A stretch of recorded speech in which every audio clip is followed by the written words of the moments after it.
Good morning and welcome to Major League Pickleball here in Columbus, Ohio. Day 2 of our 3-day event. Folks, thanks for joining us. Good morning and welcome. I'm Rob Cassidy here with our first match of the day on Grandstand Court. Thanks for joining us. We got a good one here between the Jackrabbits and the Lions meeting here on the Grandstand Court. Thanks for joining us. We have our women's match coming up first with Vivian David and Maggie Brascia. Both big smiles, ready to rock and roll as they take on the lefty Olivia McMillan and Etta Wright, who has been playing fantastic throughout this event. As we know, today will be a rally scoring event to 21, win by 2, locking at 18 and 20, respectively. Looking forward to a good one here. Unfortunately for these guys, on day 1, they both lost their 2 matches of the day, interestingly enough, to the same teams, the Lions and the Jackrabbits. Coming out on the lesser end against Team BLQK and Florida Smash, who happen to be battling it out right now on championship court. You can catch that stream on our Major League Pickleball page as well, happening right now. Too much action to handle. But here we are on the Grandstand Court. Lefty Olivia McMillan serving to Vivian David. Here we go.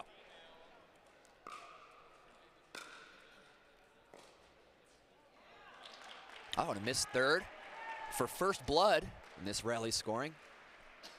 Maggie Brascia to serve.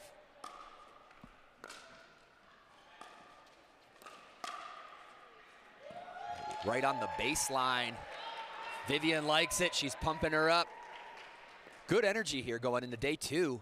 Yesterday was an action-packed day, and the stakes just keep getting higher as we approach Championship Sunday, that coveted final.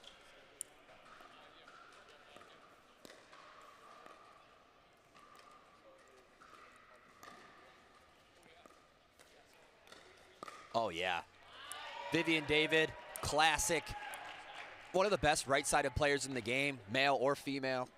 Just the ability to get so low and create offensively from what appears to be nothing.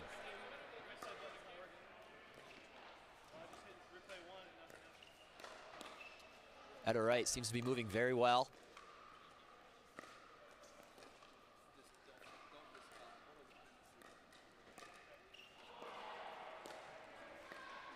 Good exchange here. Oh, and a missed volley dink from Maggie Brascia.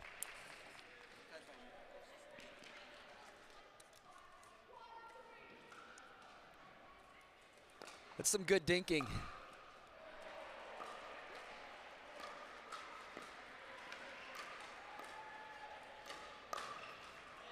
Way out, tough trajectory. Not a bad ball to attack.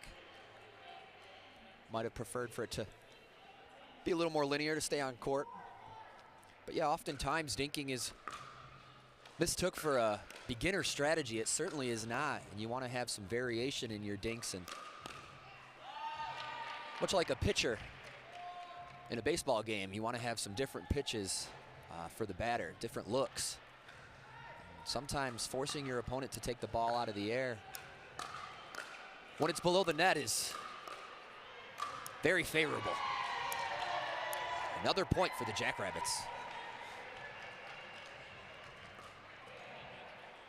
Jackrabbits also consisting of their male counterparts, Adam Stone and Hunter Johnson.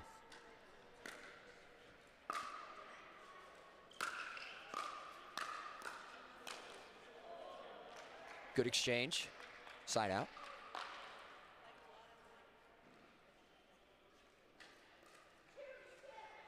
You can see DJ Young warming up in the background for his match later in the day. The Ranchers are on a roll. We saw their comeback yesterday, down 11-20 to force the tiebreak. What a match. You can catch that on the Major League Pickleball page as well. Instant classics, left and right. Speaking of right, Etta takes the net. Ooh, and a big two-handed backhand from Olivia. Let's take a look here. Reaches, a little reaching. If she could have got a little more footwork into that, she probably would have smoked it. Vivian David, always striking the ball with such precision. Oh, we got a nice little switch here. Ah, jammed up, handcuffed by the Brasha overhead. 9-2 now, the Jackrabbits taking off. Loving the positivity from Vivian. It is important and appreciated. And it's on the baseline again, essentially the same exact spot. Maggie Brasha locked in. She's just so comfortable out there. It's a nice way to play pickleball, tell you what.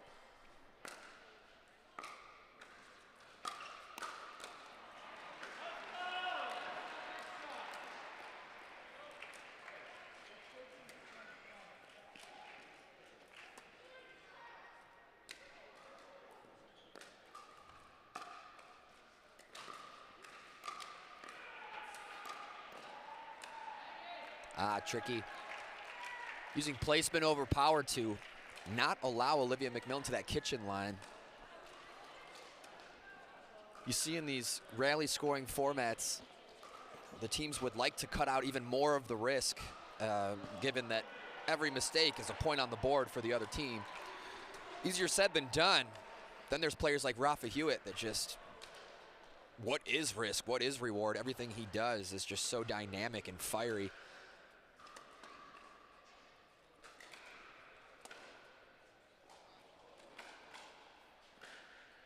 So as we sneak into day 2 here of the Major League Pickleball event in Columbus, Ohio, the contenders for Championship Sunday are revealing themselves. We got the BLQK and Florida Smash, as well as the Ranchers and the Bus still in contention for the title of champions. Last event of the year, everything on the line.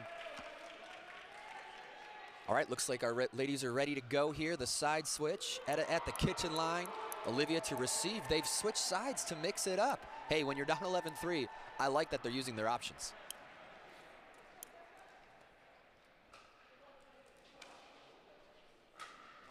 We have Mary Brasha in the crowd cheering on her sister.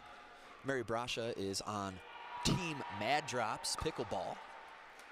They've been playing awesome as well. I'm super happy for the Brashas in just this past year to kind of establish themselves as household names in the game of pickleball. Great to see.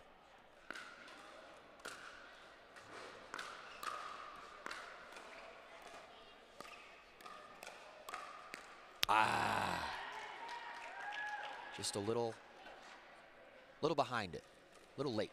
I feel like she was ready. Not sure what happened there. Nice high ball. Oh. Ooh. Strong pressure from the Jackrabbits. And essentially a placement put away. She could have done anything she wanted with this ball. Oh, but it was just a smidge out. It was out. And that's what happens when that's what can happen when you remove the killer instinct on your putaways. Things like that might happen. That's what you get for being nice. Still up big here in game 1 of our first match of the day. Day 2.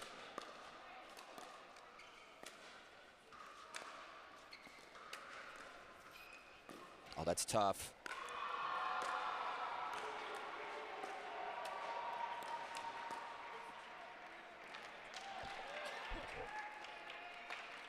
Ball's out. 14-4. Vivian and Maggie playing solid for the Jackrabbits, our team in green. And a tough miss from Olivia. Might need to stretch a little more, wake up, give the face a couple slaps, take another sip of coffee. It's a long match, 4 games in total. Got to start somewhere. Maggie flexing a little big. That's 2 misses and some checkmate putaways. Is there a window open for the Lions to get back in this game?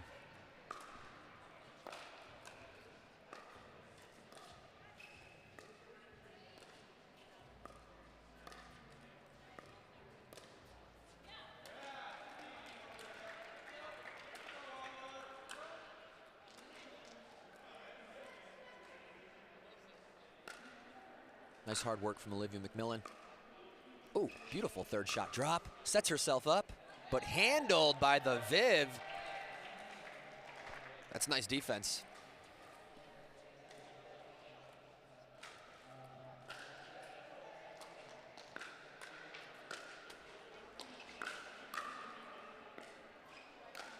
Boom! There it is. The window is open just a little bit larger with this cross-court put away from Etta Wright. Those are the types of setups and execution that it's going to take to get back in this game. Oh.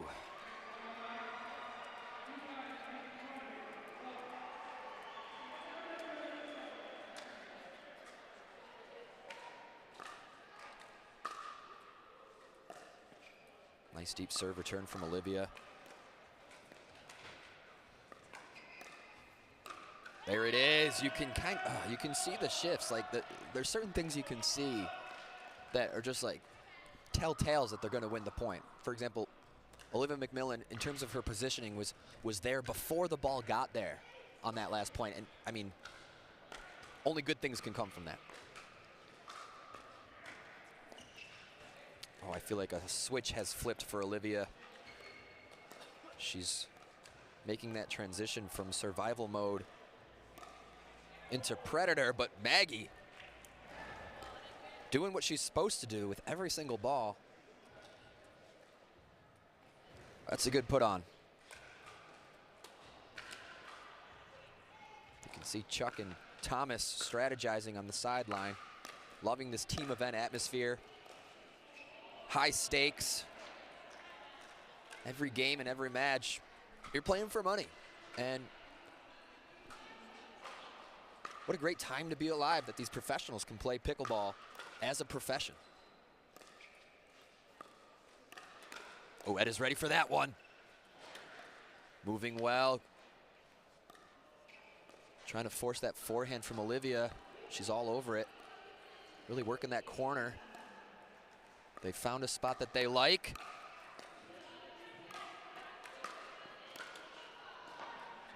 Oh, it's there. Vivian taking control.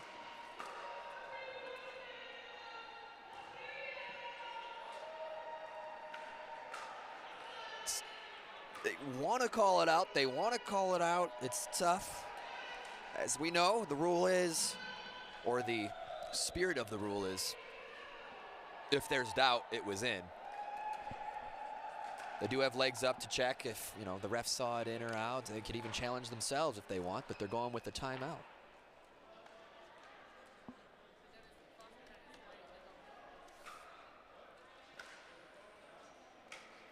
Timeout. They're going to re-strategize here.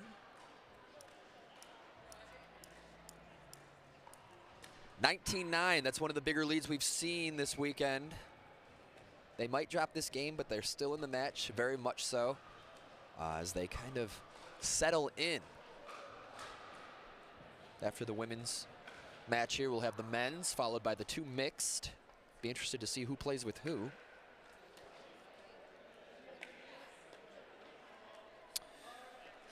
The Lions, the male counterparts, are Chuck Taylor and Thomas Wilson, who have been playing phenomenally this weekend, and this year, that matter.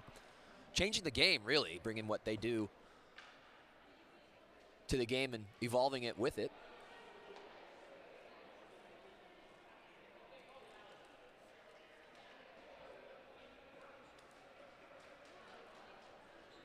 I do like that they're having these conversations on the sideline. That means that they're still in it. They're still going to fight. You know, if they all four of them were sitting over there with their heads down, that's a different picture to paint.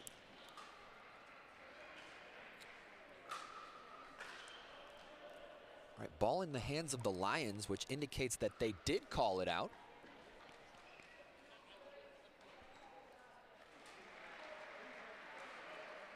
Giving them 10. Even number, right side will serve. Etta Wright to serve to Vivian David.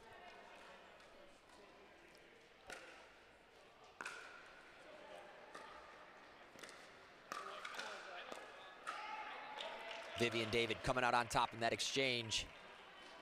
19-10 now.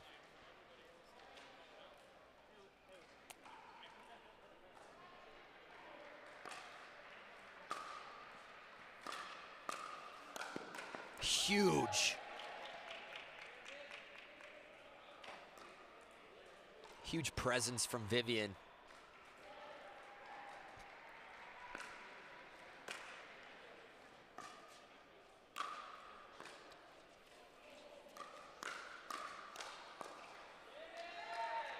And there it is, game one in the books goes to the Jackrabbits. Vivian David, Maggie Brasha, take it. Vivian David just, I don't know, just showing us what she's capable of with that movement, that agility, combined with her ability to just strike that ball so well. It's what allows her to be a top-tier pickleball player in any format, any division, any competition for that matter. Vivian David has always been a consistent powerhouse. And now the boys, as Chuck Taylor warms up with Thomas Wilson on the left side of the court, and Hunter Johnson and Adam Stone on the right side of the court. Adam Stone, we've seen in history of this sport, essentially bringing an unprecedented IQ to the pro division. Him and Deckel Barr, probably one of my favorite men's doubles teams in the game. Love watching them succeed. And anytime he's on the court, you're going to see some high-quality pickleball. It's good to see him accompanied with Hunter Johnson,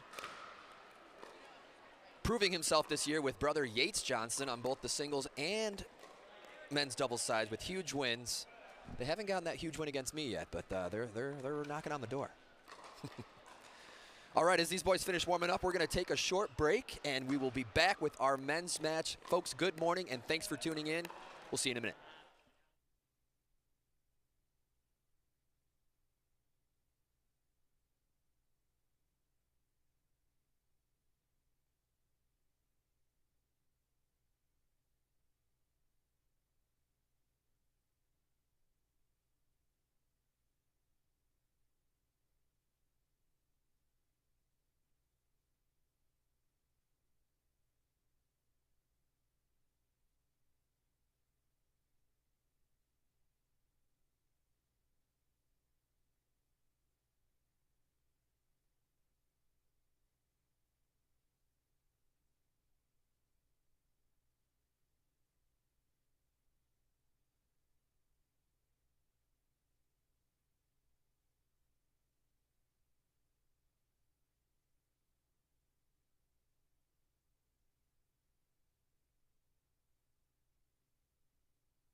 And we are back.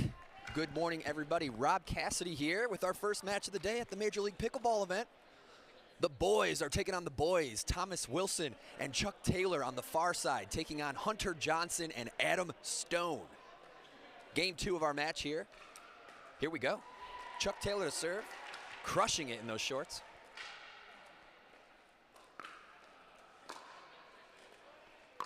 Holy smokes. Pro pickleball, everybody. Great serve return from Stone. That power coming from Thomas Wilson. He's warming it up. Revving the engine.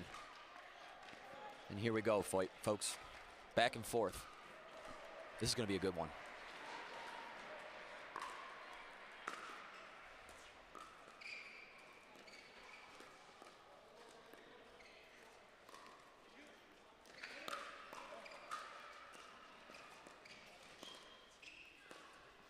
Fancy footwork from Thomas.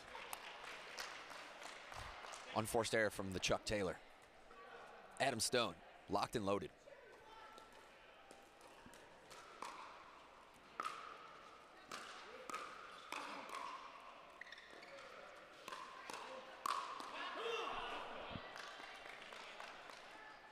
Overpowered from the Thomas Wilson, sets himself up. And I'll tell you what, in all honesty, I mean, you can see the band on Adam Stone's leg. It's no secret. I honestly felt like a healthier Adam Stone would have been able to have a better positioning to return that. We've seen displays of his incredible defense in the past. Ooh, Chuck Taylor looking very smooth this morning.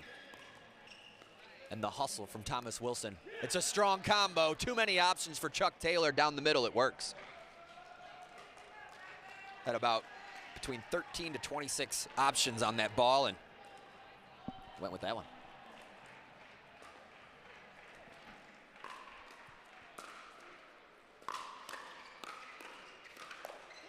Our first shake and bake of the day, set up by Thomas Wilson. Chuck Taylor coming in hot for the volley. Woo, that was really close. Really close. Toe dancing on that kitchen line. Ooh, there's Hunter. There he is. So good. And folks, it's an action-packed morning. If you've got more than one screen in your household, Championship Court, it is going down right now between the undefeated Florida Smash and the undefeated BLQK on Championship Court right now. But only check it out if you have multiple screens in your house. We don't need you guys leaving our little setup here. Grandstand Court's also where it's at.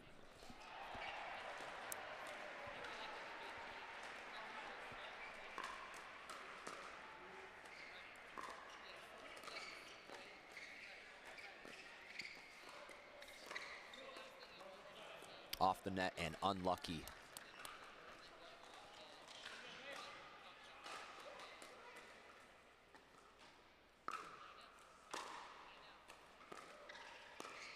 Ernie, and it's good. Super good.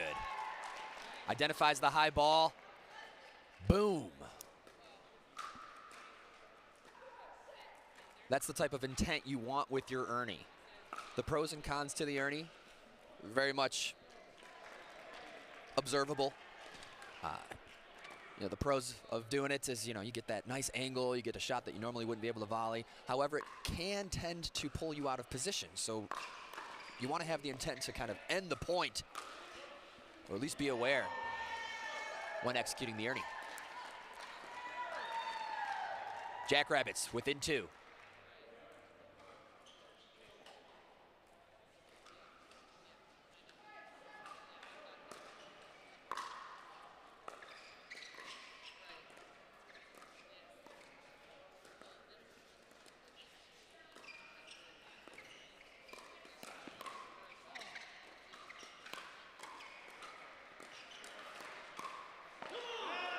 Great exchange. Just an awesome point all around. Stone goes for a sneaky shot to Thomas. Thomas, contender for some of the best hands in the game. He wields that the Electrum well.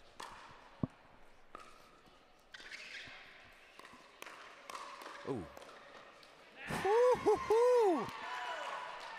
Huge counters from Adam Stone.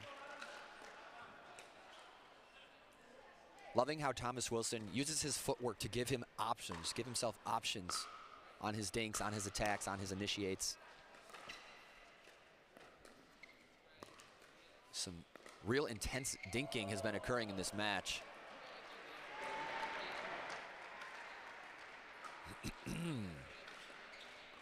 Trickler. It's going to stay on the side of the Jackrabbits. Point Lions looking to tie this match up.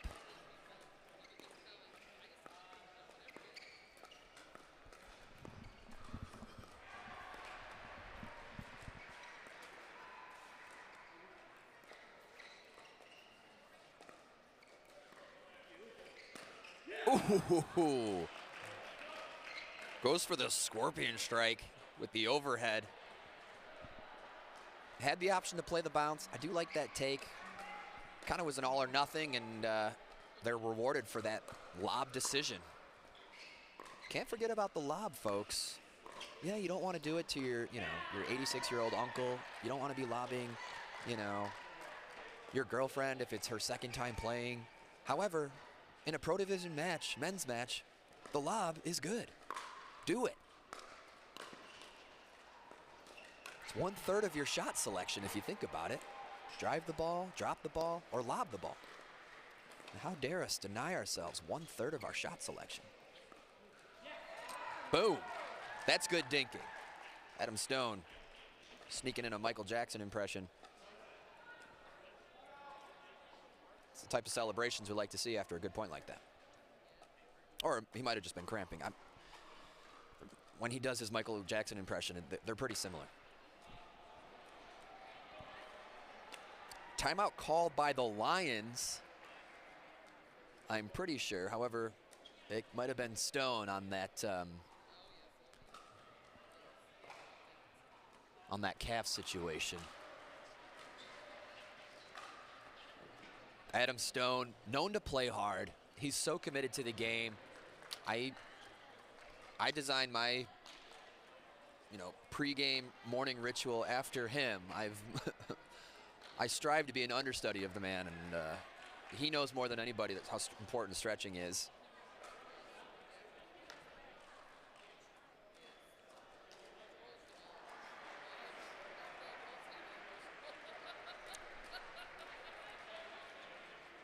Yeah, I think that was a Jackrabbit timeout just to kind of give it a sec so he can stay on track. And that's just good heads-up play.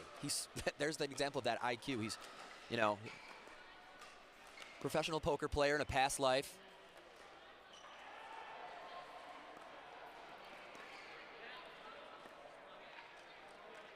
And he just very observational, uses his wit to kind of, play the hand he's dealt regardless. He's out there and he's looking to win.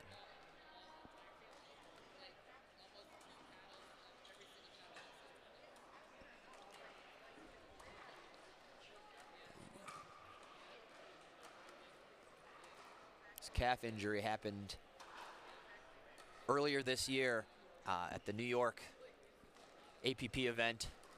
He was playing with Deckel Bar. They were favorites in that event. And it's been lingering with him ever since. It's not easy to see.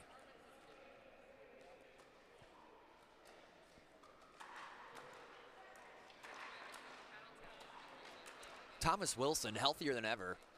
I don't know if there's anybody that moved. I mean, I can think of a few that move just as well, but I really do like Thomas Wilson's movement on the court.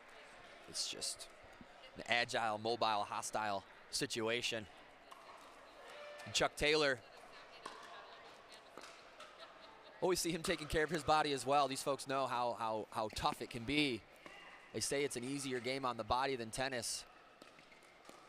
That might not always be true contextually. Nice point from the Lions.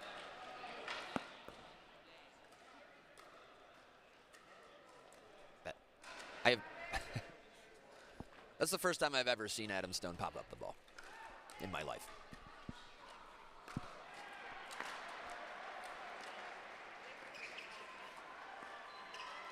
Huge angle. Chuck Taylor pulling off a Thomas Wilson shot. Another angle. No Ernie or ATP this time. Pressure. Yeah. Yeah. A really good point. And again, at least in my experiences, when I lose my legs, I lose my shots. And you can see that it's making Adam Stone's job tough out there. His inability to move the way that he would like to.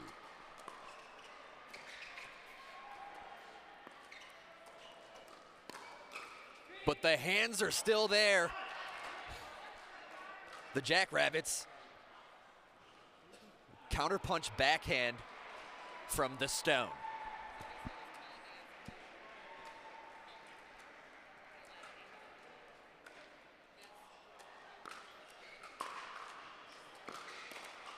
Nice third drive.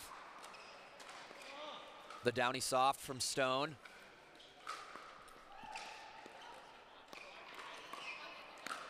Boom, and there's the point.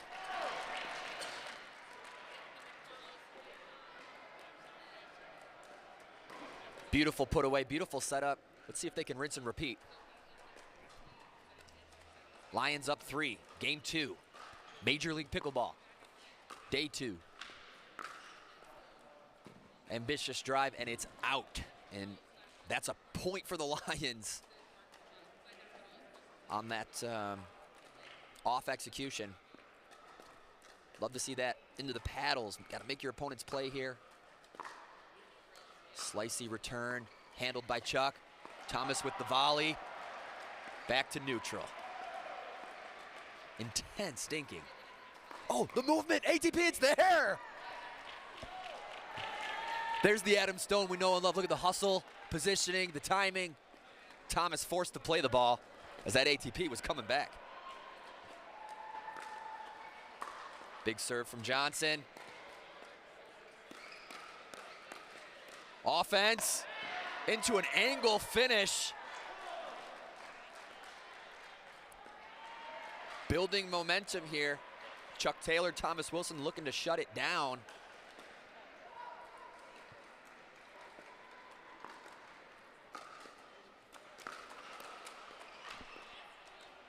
Hey, Ernie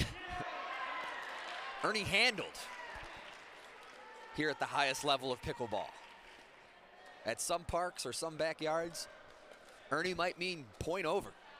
But here at the Major League Pickleball event, defense is through the roof and points continue. The slap and the luck. As the Jackrabbits are off and running, not much Chuck can do there.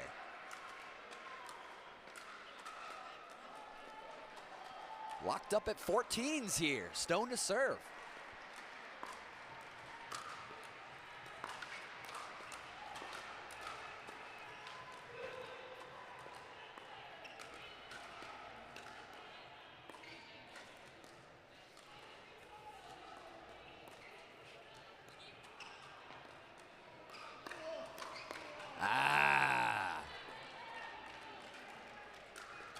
Awesome initiate from Chuck Taylor. Little too much for Stone to handle.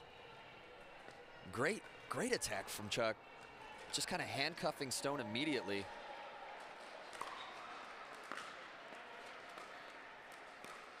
Ooh, great ball from Hunter Johnson on that backhand.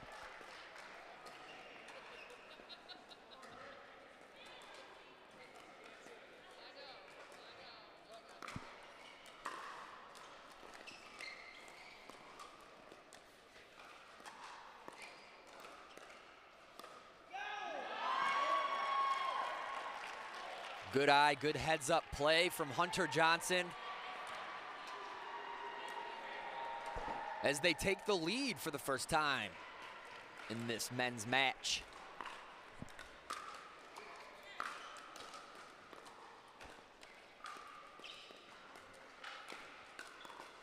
Lob.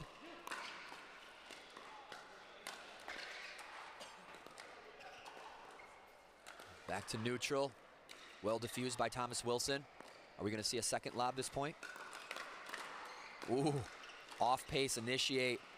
Thomas decides not to attack it. Very impressive. Stone dictating the dink rally now. That's going to be high. Again, Thomas lays off with good patience. Point of the match right here. Oh, fake lob. Pushes Thomas to the baseline, but he's back to the kitchen. Now it's Chuck's turn. Cross courts between the boys. Whew. Oh, it's high. Back to neutral. Good grief. Again, setting his partner up and taking the point. Just those high off-pace jabs at Thomas Wilson. He's not sure if he should attack him.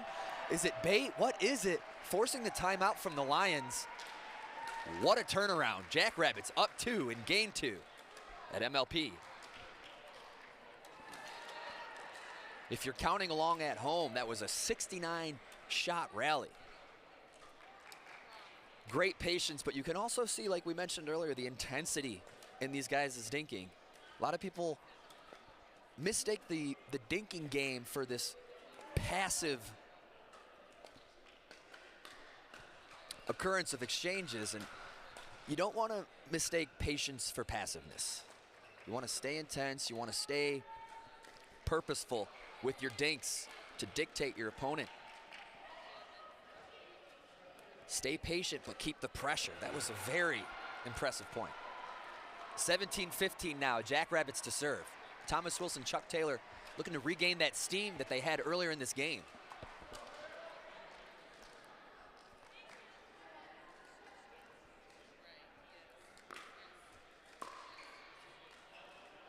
And a freebie off the heavy serve from Hunter Johnson after that timeout.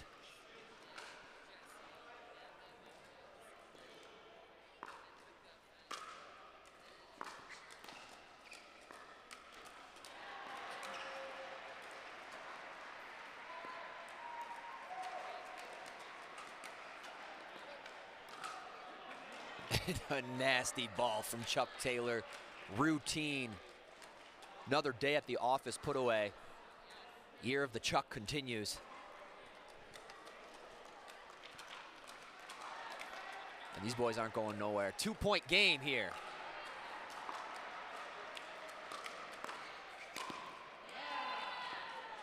And a shake and bake.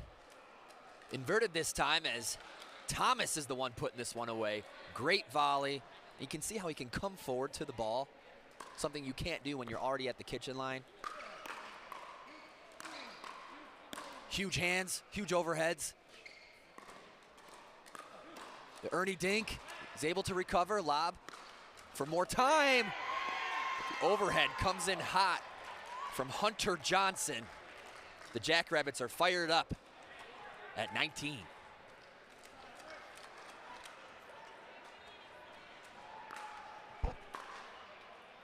Third shot drive.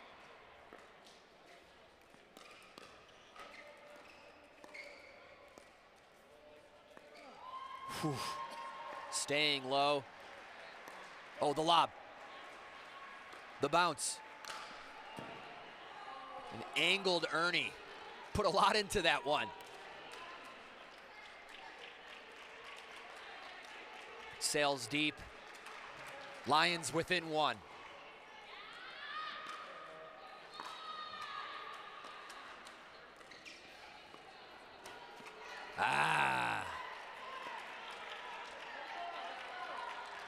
Almost a little bit in a little bit of a hurry to get to that kitchen line, forcing it just a smidge, missing that dink.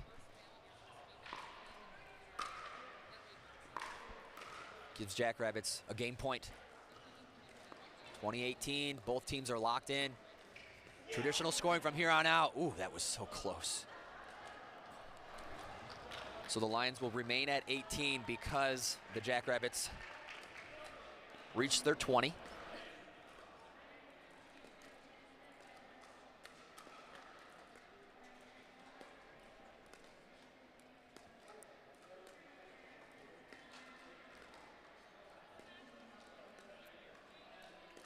All is good. Here we go. Chuck Taylor to serve.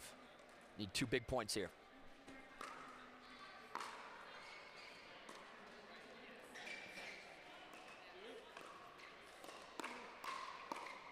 Hands battle. Yeah. He's making the call. Thomas and Chuck double checking. Secondary sideline ref overrules Stone's call.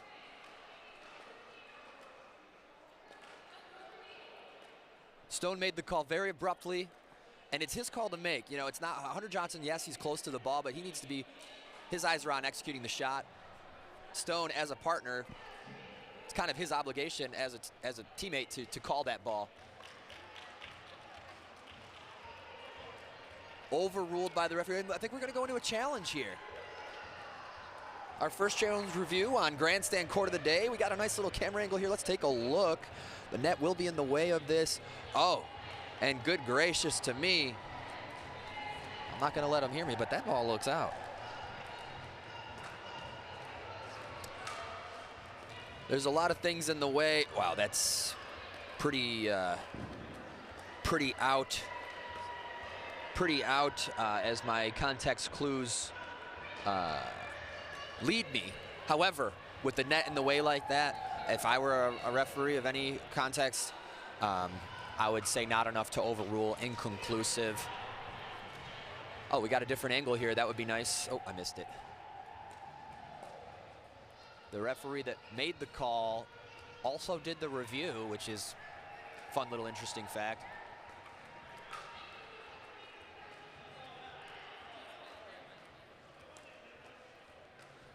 So after review,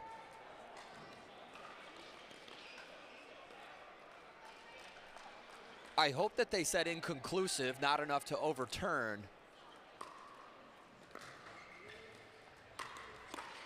The call is going to stand as if the video footage showed that it was definitely in, not how I saw it.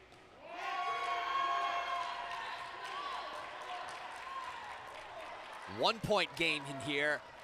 Another game point for the Jackrabbits. Stone to serve.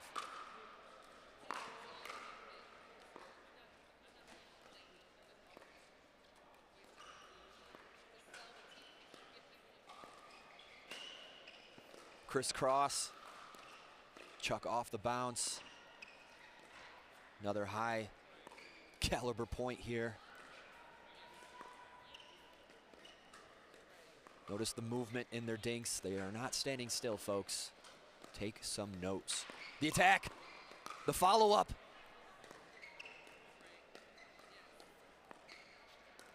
Full neutral. The lob and the overhead smash, but handled by Stone. The point continues. Chuck takes a swing at it, and it's out. You know it. You know it. Adam Stone perseveres. Sportsmanship, never overlooked. Amazing match between the boys, Lions and Jackrabbits. So good. So good. For the way for him to handle that match, the timeouts at the critical times, to not let it get in his head when that call didn't go his way. Ladies and gentlemen, Adam Stone, Hunter Johnson, Jackrabbits in the house. High fives all around. Great energy to start off the day. Good morning wherever you are in the world. Rob Cassidy here with Major League Pickleball. Thank you guys for tuning in. We will be right back after a break with our next match, our first mixed.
All right, folks, thanks for joining us. Rob Cassidy here, Major League Pickleball, Game 3, as we are split one apiece between the Jackrabbits and the Lions. Our first mixed match on the far side, we have Olivia McMillan and Thomas Wilson ready to roar versus Vivian David and Hunter Johnson. Third shot drive. Off the net now. It's that same exact play, that same exact beginning we saw at the beginning of the men's match, only this time clearing the net as he's much more warmed up.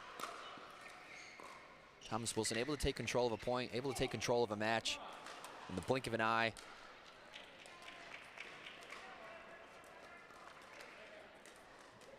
Nice ball that he's forced to play off the bounce. Has to hit it kind of behind him a little bit. McMillan with the drop. Followed up. Oh.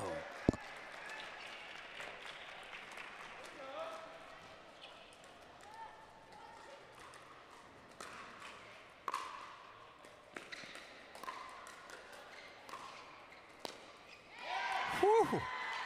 Huge cross-court two-handed backhand from Hunter Johnson. Whew. Although it looked like it in that last point, he has no relation to J.W. Johnson, or Georgia for that matter, or Julie. Ooh, same spot, so good, locked in. Hunter Johnson, a newcomer to the Jackrabbits in this event. During the trades and the acquirings. Vivian scrapping, not enough. And in a blink of an eye, 6 points have gone by. 3-3.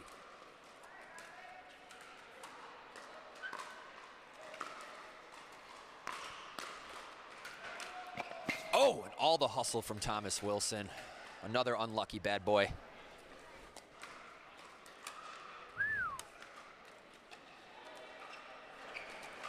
And commentator error. As opposed to the not so commentator error.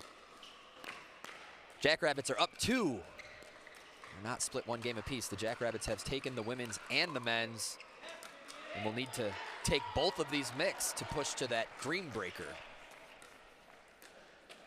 So Jackrabbits up 2 here, looking to clinch the match.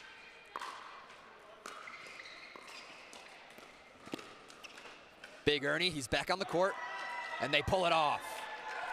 That's what we like to see. Oh, ninja landing from the Johnson. It's one half of the Johnson-Johnson duo. One of the men's doubles twin team we have.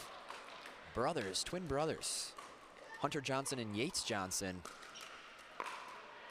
who have really committed to the game and dedicated themselves in an awesome way.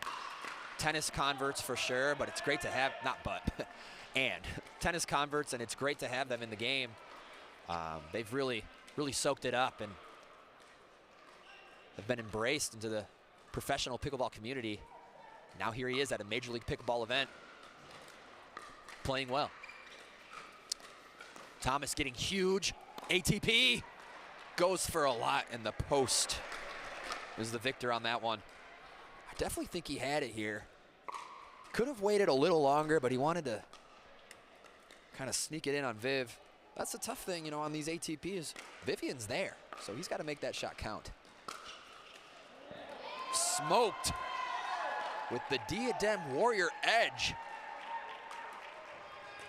Just shaping that ball on the court. 9-4 here. Jackrabbits pulling away. Ball is deep for another free point. Are they going to use that timeout? Are they still in this fight? Vivian David to serve.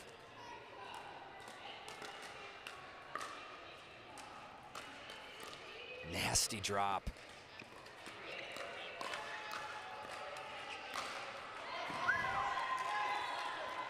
Strict fire from Hunter Johnson.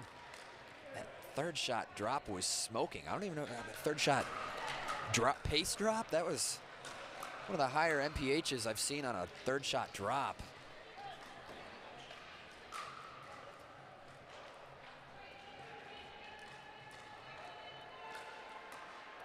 They're locked in. Hunter Johnson and Vivian David have been practicing and playing together in other tournaments outside of Major League Pickleball, and they're really grooving. And they got a good chemistry, and it's working here today and day 2 of the Major League Pickleball event. Chuck Taylor keeping his team positive. Olivia McMillan with a smile. It's time to lock it in and shut it down and make this next mixed match relevant.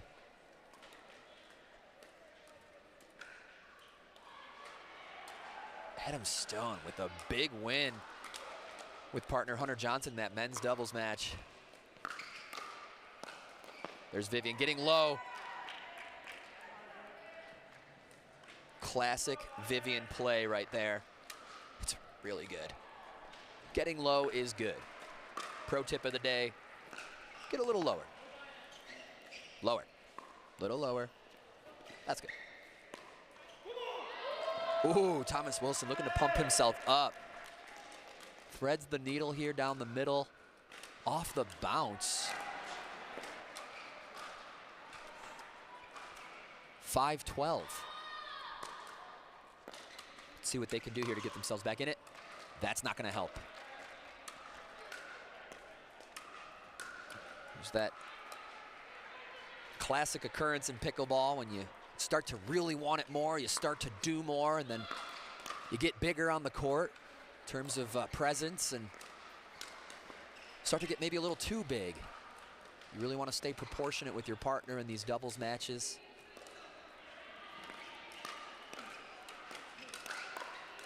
Wow. And there it is, the beginning.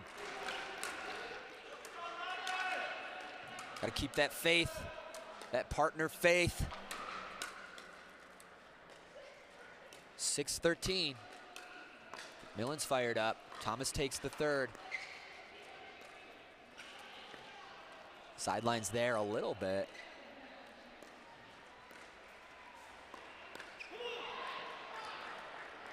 You can't get low enough to take that one. Nice shot from Thomas. They're putting a streak together here, 1 by 1. See if they can hit double digits on this serve possession.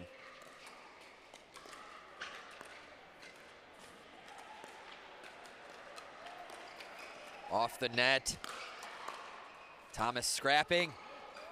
Tough. Great ball from Vivian.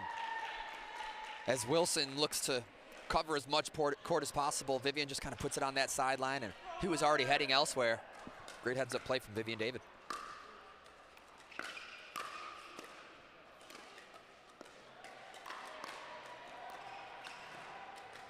Okay, okay.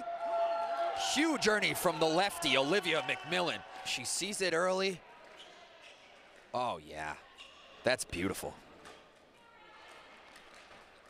Ball back in hand, 8-14. A lot of work still to be done for Team Lions.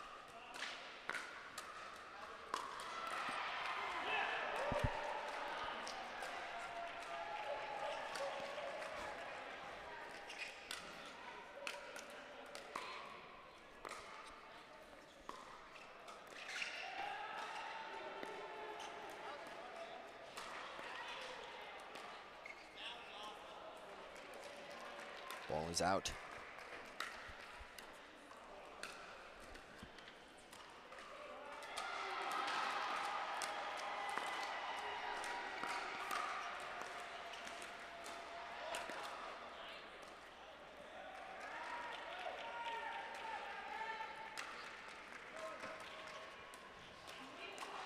Another miss as the Jackrabbits creep towards 21.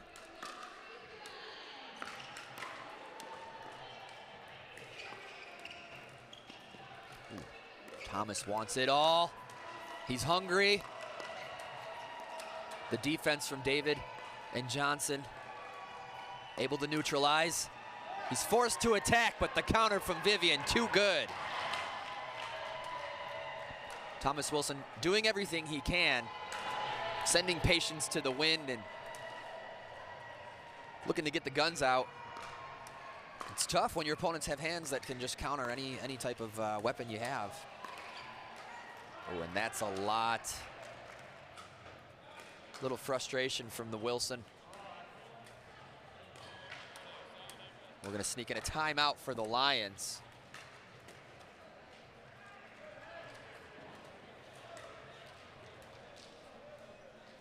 The Lions. One of the team owners, James Blake. James Blake, incredible gentleman. I've had the honor to meet this guy through the great game of pickleball. I'm telling this story during this timeout. This true story. There I was in the village of Wimbledon, having breakfast on my last Sunday morning before I had to leave the great country of England. And there I was in my long sleeve MLP, gray long sleeve. And someone says to me on the street, he says, "Hey, were you at the MLP event?" And I turned, I said, yes, I was. And he says, "I'm James Blake, I own the Lions." And I'm like, "Oh my goodness, James Blake, nice to meet you. Yeah, I'm here with my girlfriend." It's a true story. I got to meet James Blake in the village of Wimbledon. He was with his wife on his way to the venue to watch some Wimbledon tennis. And he was just such a class act. It was great to meet him, and fun story for me. It was great to meet James Blake. And we're so happy to have him as a part of the MLP. Great team owner. We love the Lions. See what they can do with this third possession. Shout out to James Blake. Wherever you are, we love you, man. Olivia McMillan to serve.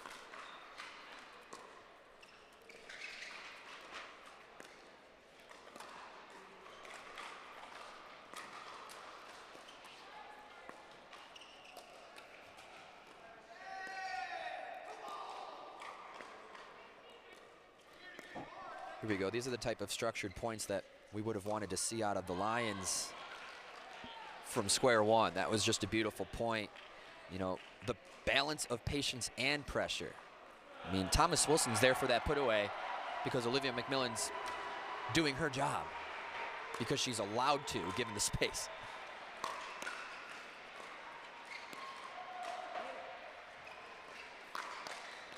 Oh, and that's exactly what he wanted.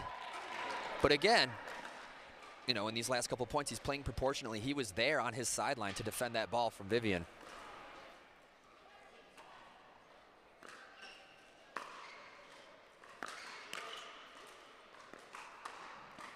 And now you can see that Olivia is stretching herself out. A lot of space to be had, but I do like these dink rallies.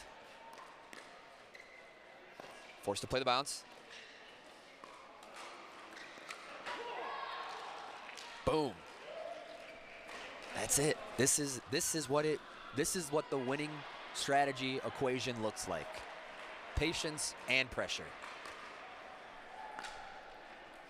There he goes.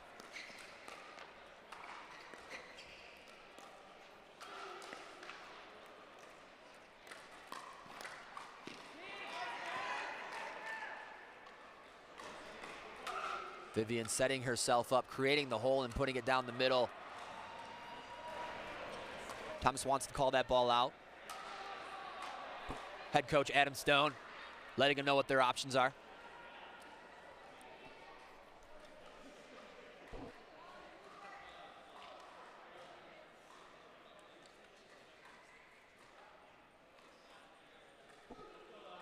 It's a tough ball to call. Earlier this match, we had a ref overrule a player on the court. This situation, there is not going to be an overrule. That call is going to stand, and our human eyes, we're definitely seeing that ball in. We're definitely seeing that ball from Hunter Johnson out. Enough of a cushion to survive. But the Lions now in a position to crawl back into this match.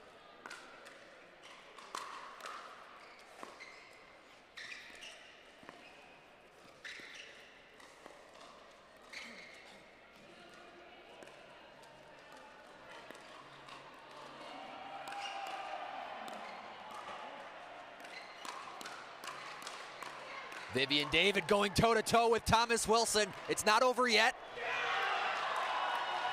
Huge. And that's the caliber of player that Vivian David is. Thomas Wilson, yes, he won, but that handshake exchange was incredible.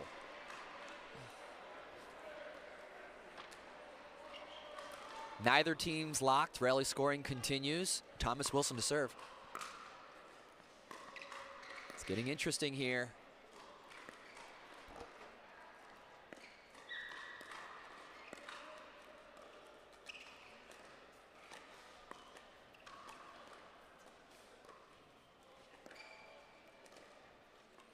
Oh, and a tough miss from Olivia.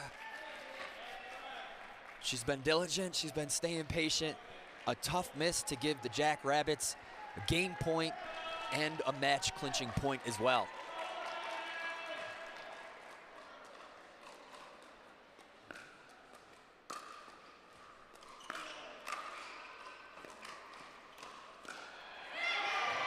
And smokes it down the sideline for game. It's a high ball. Thomas wants to swing at it, but he's just a little too far over, and Vivian David able to punish that out of position. Great game by both teams. Jackrabbits out on top, 3-0 up in our first match of the day. Thank you guys for joining us. We got one more match for you in this, or one more game rather in this match. Adam Stone and Maggie Brasha gonna take on Chuck Taylor and Etta Wright. Should be a good one. We'll be right back.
All right, folks, welcome back. We have some interesting developments here in this final game of our match here. We had Adam Stone with his injury and potentially inquiring on having a sub for this final game. And that sub would have been Stefan Auvergne, one of the lefty upcomers in the game. You can see him in the black hat just by the Duper sign there. He was ready to rock and roll. However, new rules with this event is that a team is not allowed to have a sub mid-match. Therefore, they are not allowed to acquire the sub as the match has already began. So that would force Adam Stone to play this last match. However, because the Jackrabbits have already clinched the match, the final game is inconsequential. Therefore, they will forfeit game 4 here in this match, but still win it. And we will not have a game 4. We would have loved to see Stefan Auvergne display some incredible pickleball on this sideline. He's got a big smile on his face and a newcomer to the game. We love our alternates here at Major League Pickleball. Stefan Auvergne, CJ Klinger. I always get excited as that's where my roots were in Major League Pickleball as well. So a lot of respect for the alternates in this game. And congratulations to the Jackrabbits for winning this match, defeating the Lions. And according to the standings, if you're counting along at home, because of their overall records, respectively, neither team is eligible for the championship final on Sunday. So with that, we will say goodbye to the Lions and the Jackrabbits. It's been fun. It's been energy-filled. It's been a great ride. Thank you guys so much for tuning in at home. We hope you're having a great morning. Rob Cassidy here with Major League Pickleball. More action to come at day 2 of the Columbus, Ohio event, last event of the season. Thanks for tuning in. We'll see you soon.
Welcome back to Columbus, Ohio, home of the third and final stop of the 2022 season. We have a great matchup coming up here on Grandstand courts between the Bus and the Chimeras. Both teams right now currently in the third and fourth spot in their pool, as on the championship court, the Ranchers are playing the Mad Drops. So the Ranchers are 2-0 against both of the teams you're seeing right now on the Grandstand. But both these teams are not out of it yet, as if the Mad Drops lose to the Ranchers, you could have two potential teams that have a 1-2 record. Actually, three potential teams depending on how this goes. So a lot on the line here. Every team still in it to move on out of the pool play. So coming up first for the women's doubles of this matchup, on the Bus, Lauren Stratman, 28 years old, out of Knoxville, Tennessee. Her fourth MLP appearance and the third pick overall in this year's draft. She'll be alongside Susanna Barr, who was recently traded from the Hard Eights to the Bus.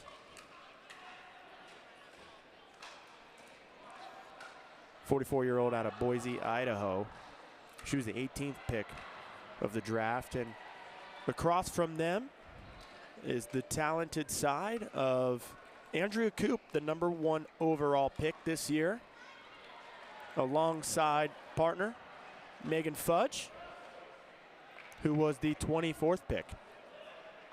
These two have found some chemistry as they've been together the entire season. We're about to get underway here. Andrea Koop, the bottom right of the screen, to kick us off. Serving to Susanna Barr. 0-0, here we go.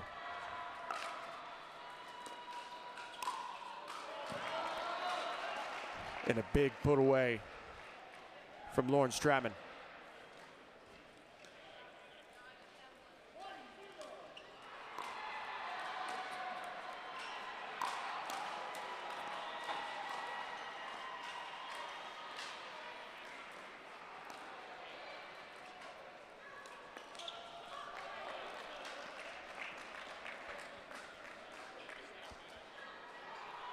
And a quick start, 2-0 for the Bus.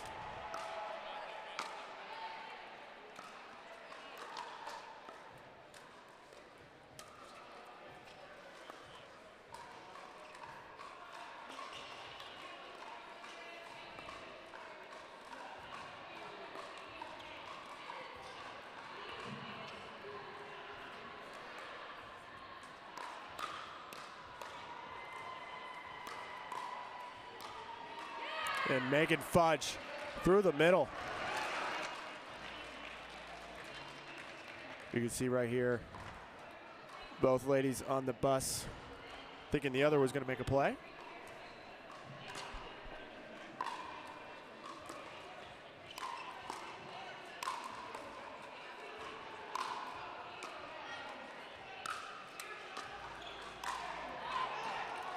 And that ball just long.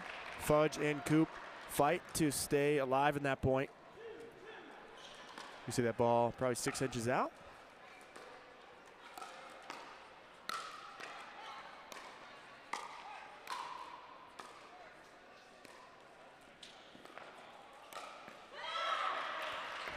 And a nice drop volley from Lauren Stratman gets Megan Fudge on the reach to set up Susanna Barr for the put away.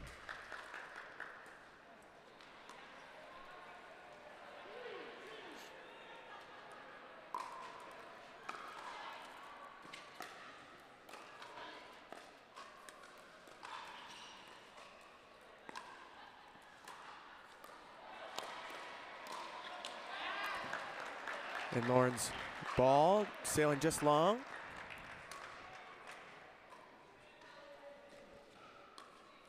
So Megan Fudge to serve, locked at 3 at the moment.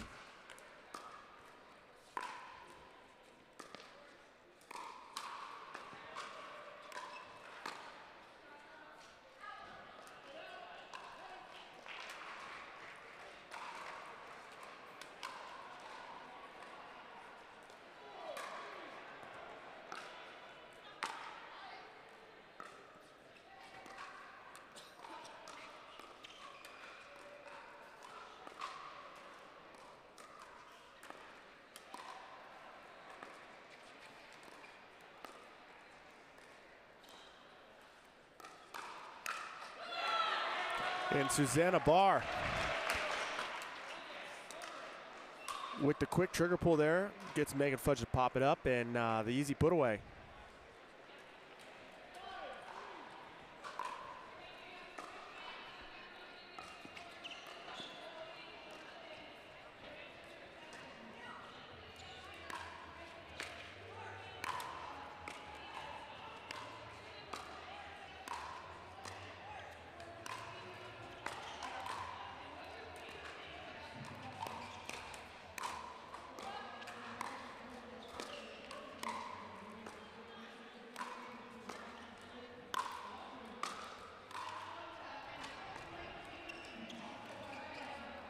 And that ball called just wide.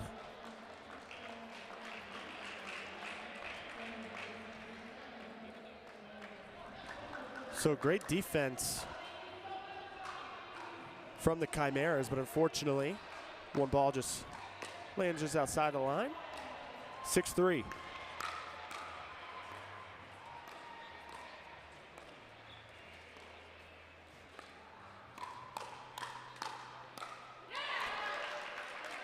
Great defense from Coop in the transition zone.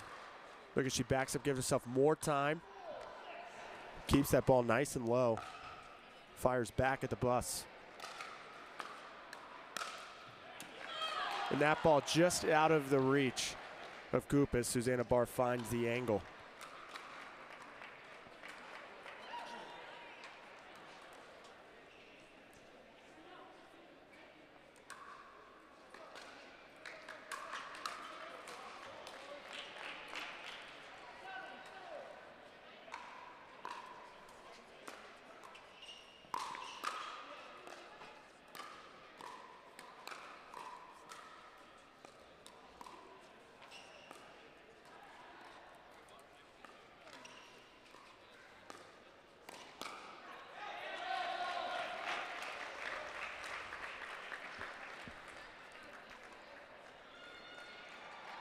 Fudge unable to get down on the ball, so that gives the bus a 4-point lead.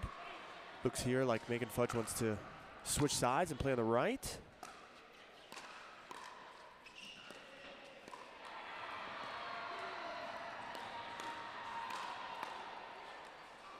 And that ball just goes over the top of the bus. And so far, them switching sides is paying dividends. I think they're trying to get Andrea Coop maybe a little more involved with the forehand in the middle. But they will elect to keep Megan. Oh, no. Switch.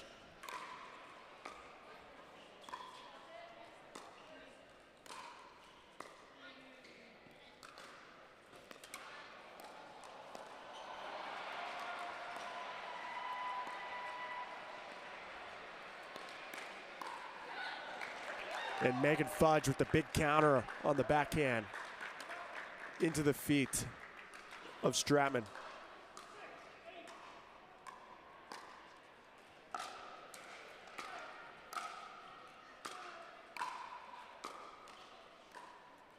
And a nice touch from Stratman.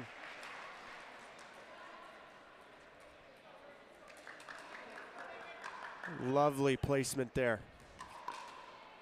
And it looks like the Chimeras are going to switch sides here again on the stack.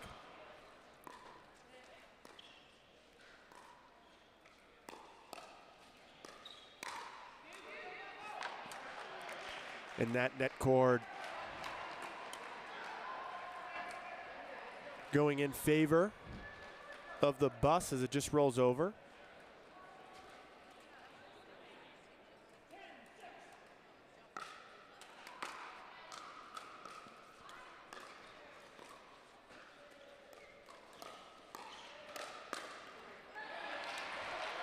Susanna Barr reaching in and creating some offense. That gets the bus to 11-6 here at the end change. So Susanna Barr and Lauren Stratman pretty mistake-free so far. Lauren Stratman with 4 kills to 2 errors, and Susanna Barr 4 kills to only 1 error. So they've been a lot more offensive, creating a lot of more opportunities to score. And they've built themselves a 5-point lead. Here, their largest lead of the game so far.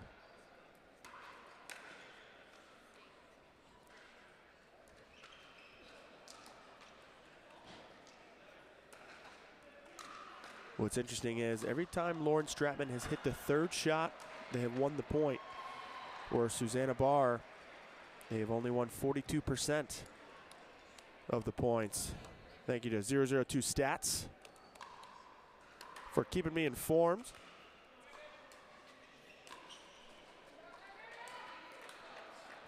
We're about to get back underway. The bus in control. It looks like Fudge and Cooper trying to figure out which side of the court is going to be best for them. They actually elect to switch their positions, which you can do during the timeout and an in change.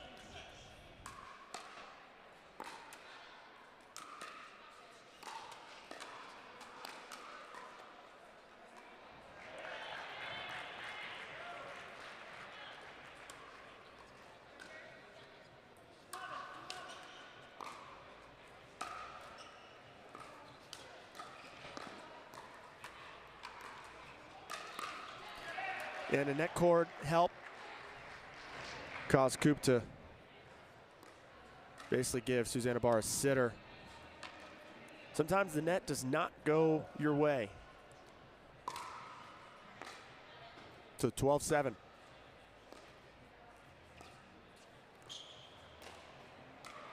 And Lauren up high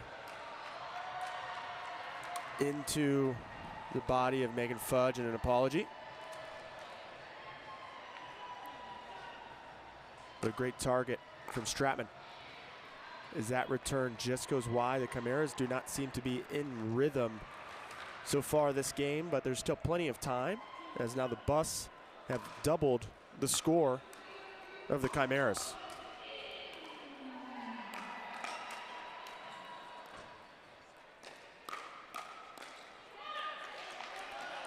And Susanna Barr winning the straight up hands battle against Fudge as she goes to the forehand side.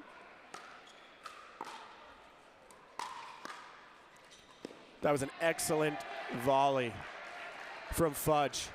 This drive from Lauren Stratman was so low to the net.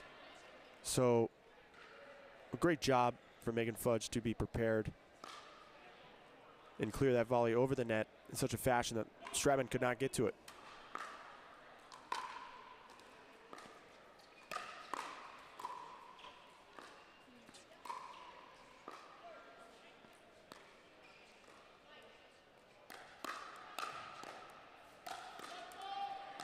And a foot fault called on Susanna Barr. Just what the Chimeras are hoping for, some free points.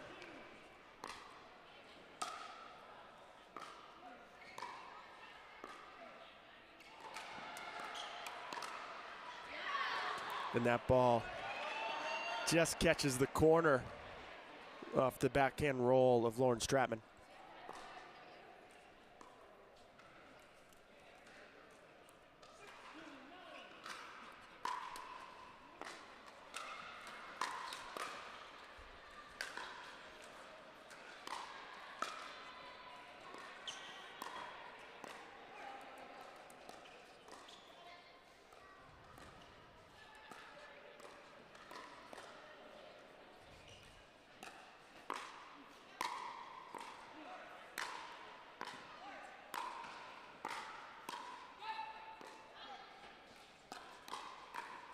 Excellent defense to offense from the Chimeras. Great job by Coop getting her team back up to the kitchen line and getting a ball that she could attack.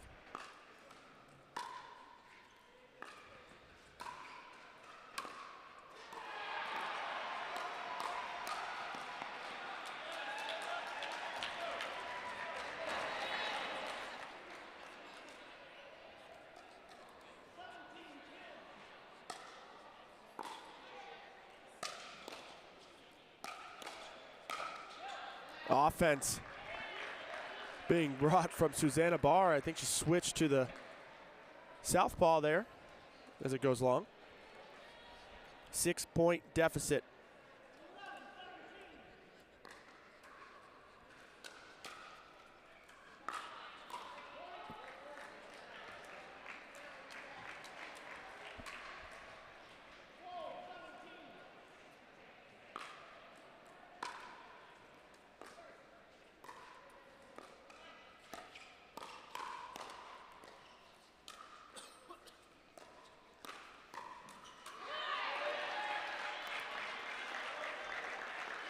And Megan Fudge finding some offense, getting the ball low to Stratman.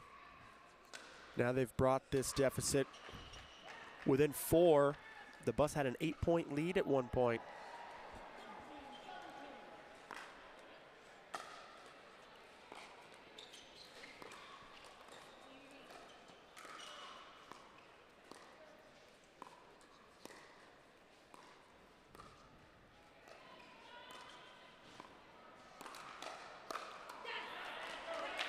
And Susanna Barr switches the target from Coop to Fudge. It looks like Stratman and Barr are going to stack themselves in a different fashion. And it pays dividends immediately.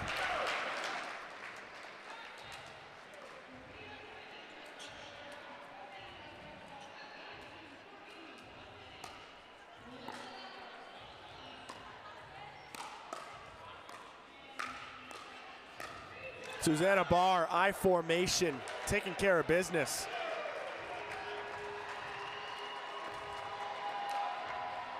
Excellent job being able to hit down on the ball.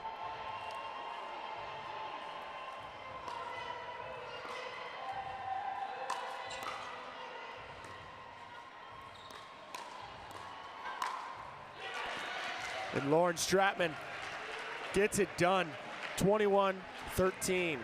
Heavy in the favor of the Bus. They take the women's doubles match, but don't worry, we got more to come. The men's doubles coming right up after this.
Welcome back. We got an exciting one coming right up. The men's doubles action here. The Bus versus the Chimeras. For the Bus, you have Wes Burrows and Eric Lang versus Gabe Tardio and Daniel De La Rosa here on the near side. Tardio, just 17 years old, undrafted, but picked up after a stellar performance in Newport Beach as a fill-in for an injured Rob Nunnery. He definitely proved his worth in that tournament and has earned a spot on a team. He'll be alongside the #1 racquetball player in the world, Daniel De La Rosa.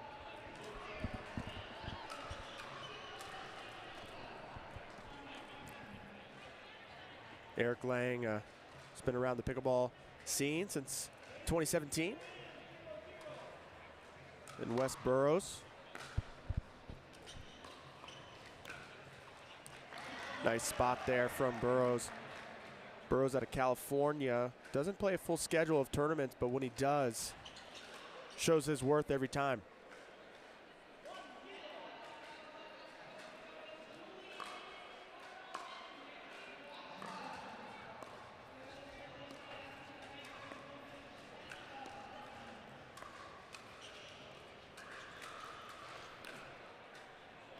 And that ball just in. Sneaky forehand roll from Burrows.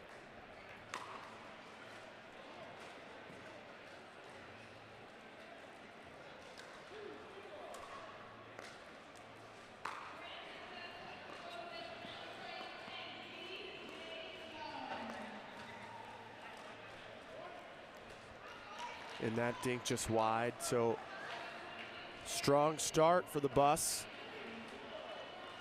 Eric Lang to serve.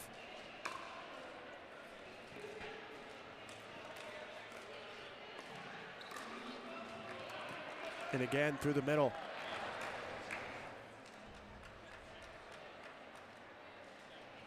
Eric Lang with a big reach.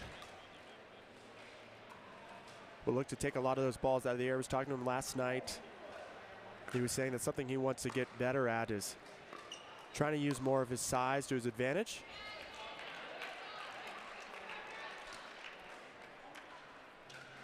Sort of reach in and create some offense like he did on the point prior. But the Chimeras just struck on the board.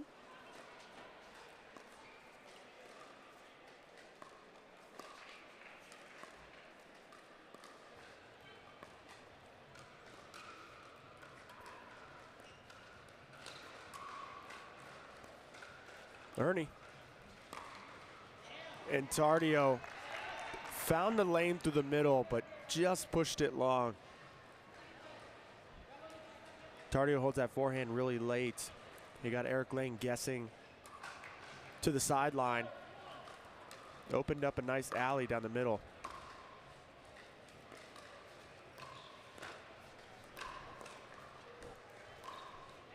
Into the body. De La Rosa.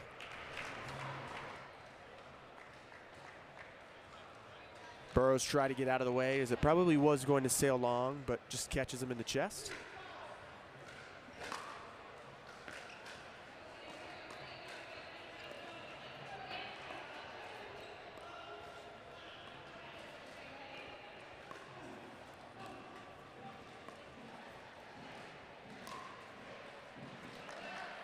And a little overzealous on that attack as I believe he pulled the trigger from the shins.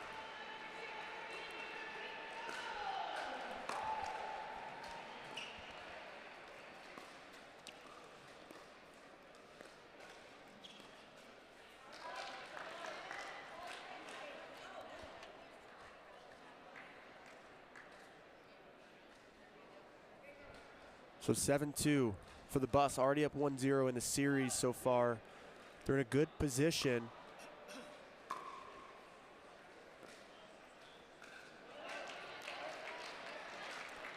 And the Bus lost to the Mad Drops yesterday. So if the Mad Drops win on championship court, then both these teams would be done.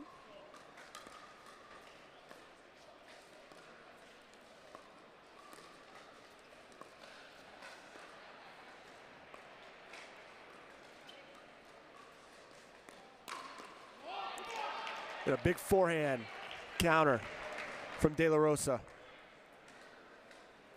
Westborough will need to be careful trying to pull an ill-advised trigger on De La Rosa, the #1 racquetball player in the world, fastest hands.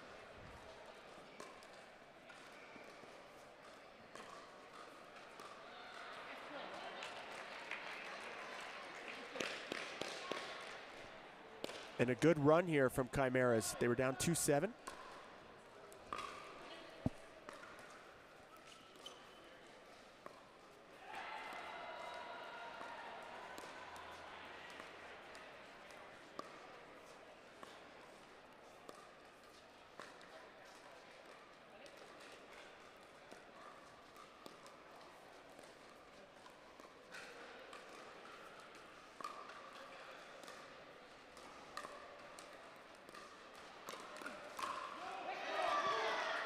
And that ball just catches the shoulder of Burrows. Is good sport about it. Admits that it touched him. So now we have 6-7, a 1-point game. Big comeback here from the Chimeras.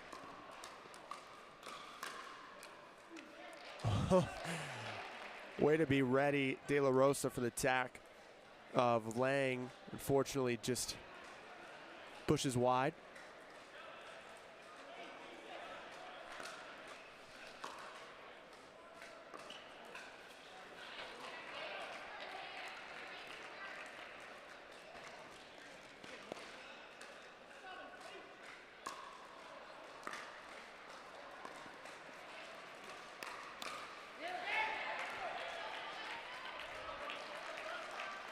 And a nice comeback here from the Chimeras,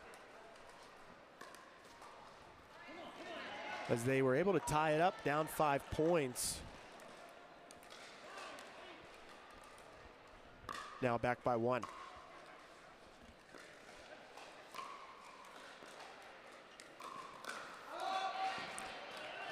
And Burrows trying to close in on his drop.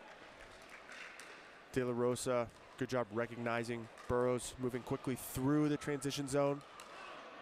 Threw it at him quickly.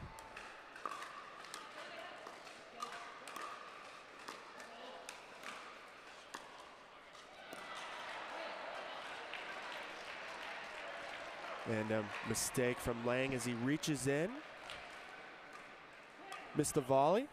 Chimeras take their first lead of the match.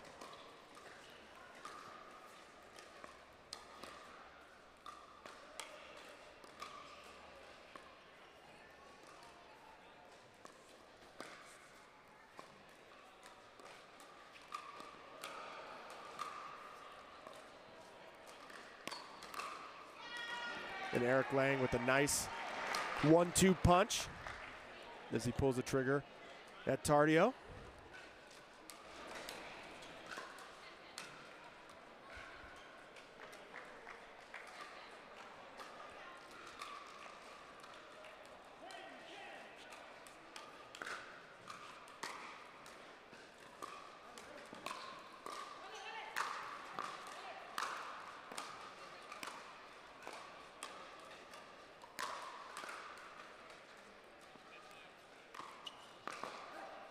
And that ball just long. Good leave from De La Rosa as they reach 11 first.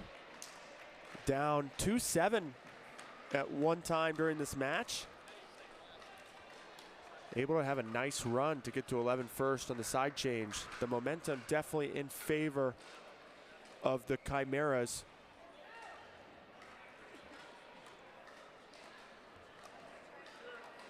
The Bus will need to refine their offense that was working for them earlier in the match. Westborough was pulling the trigger and picking the right targets well to start. It has seemed to have gone in the favor of Chimeras in the more recent points.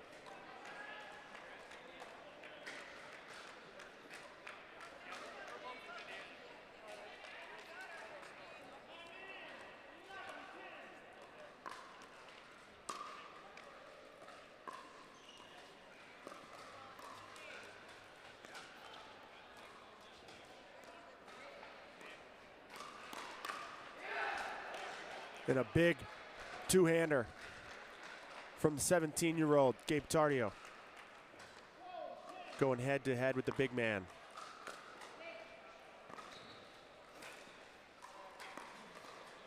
And that one just catches the tape. Throwing off Eric Lang.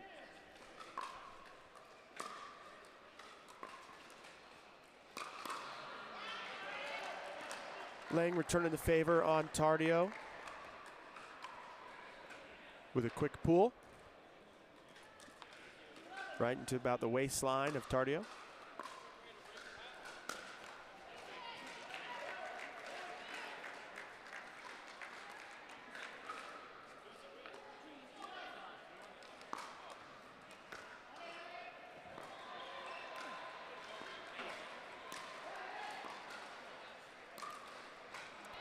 And that ball not getting the friendly roll off the net cord. Rolls back onto the side of the bus. Chimeras now with their largest lead.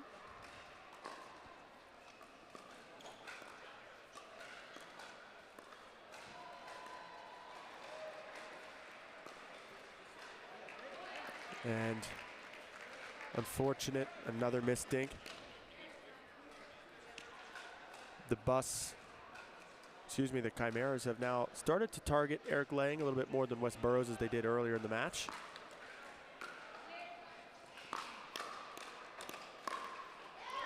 That's exactly what Lang needs for the confidence. A good win in a firefight will go a long way.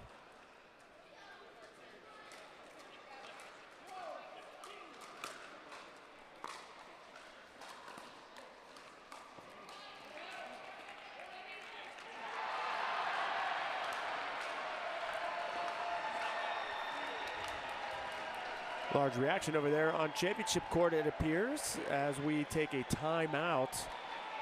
The Bus take a timeout, down 5. There's been some unfortunate, unforced errors on the side of Eric Lang and West Burroughs.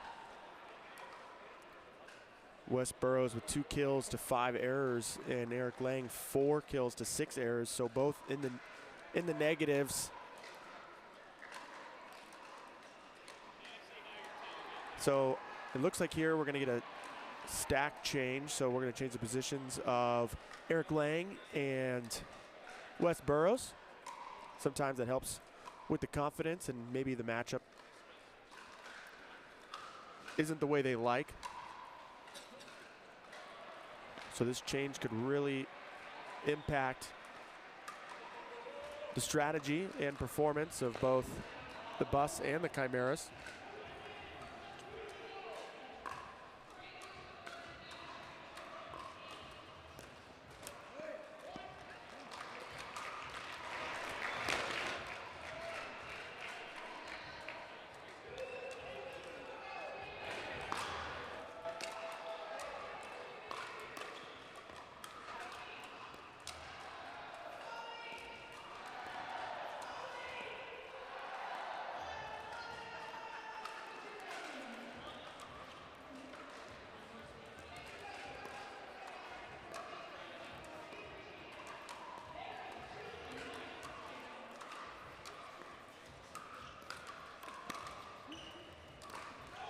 And that ball just catches Burroughs as he tried to get out of the way.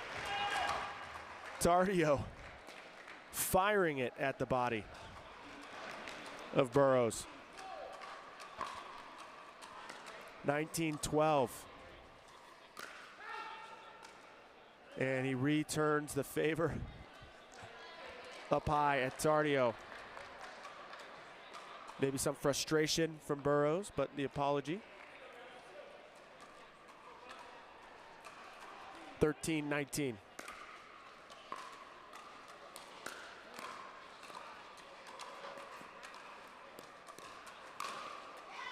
And De La Rosa almost with the behind the back, but Lang just too tough. Just off the handle of De La Rosa.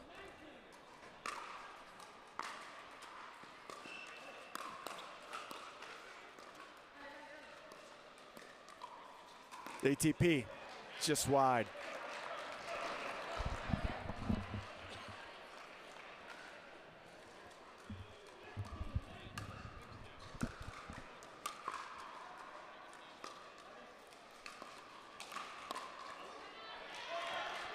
And it seems to be paying dividends, putting Lang on the right side of the court. As now the Chimeras have called a timeout of their own. The Chimeras had a 7-point lead. And the Bus, after their timeout and the change of positioning, have really turned the momentum around. And they're now within 3. So 4-point run for the Bus.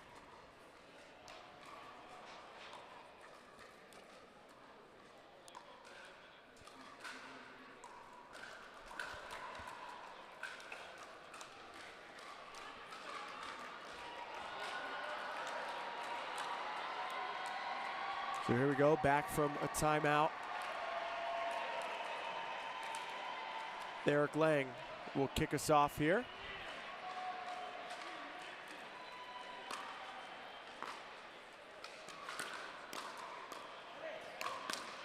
And a big put away from De La Rosa. Gives himself the game point.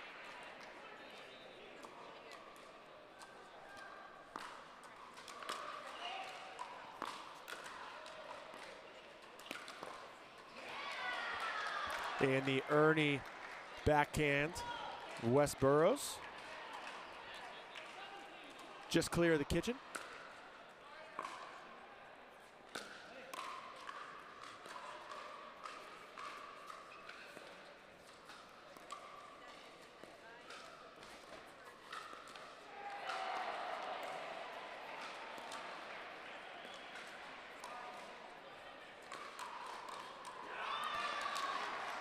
And an unforced error from De La Rosa as he reaches in, tries to speed the ball up high to Lang. The Bus now hit 18, so they can only score on their serve as well.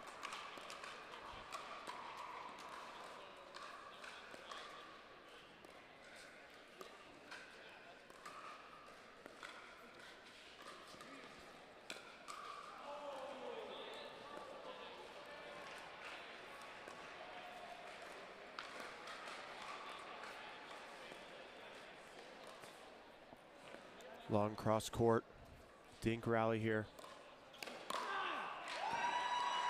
De La Rosa just pops one up high enough for Lang to first attack. De La Rosa read it way too well. Sails it long. 19-20.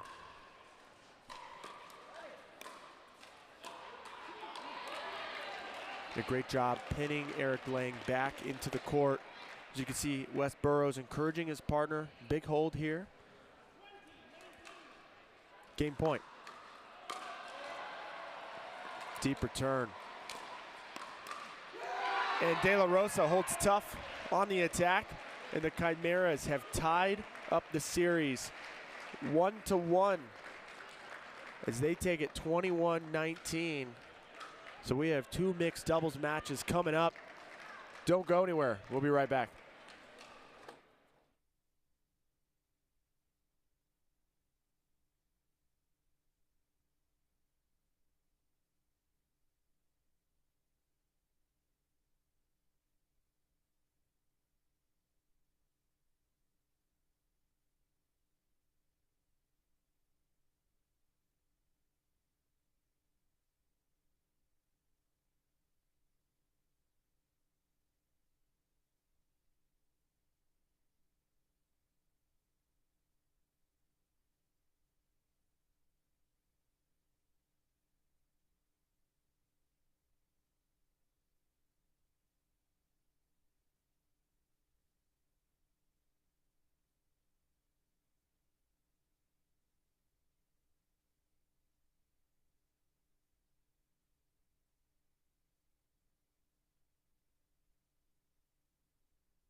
Welcome back to Columbus Grandstand Court.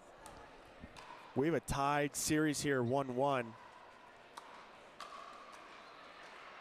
where the winner has a chance to advance.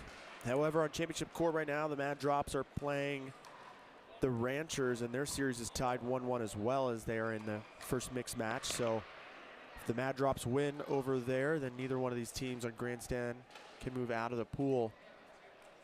However, if the Ranchers take the W, then whoever wins this has a chance to move on.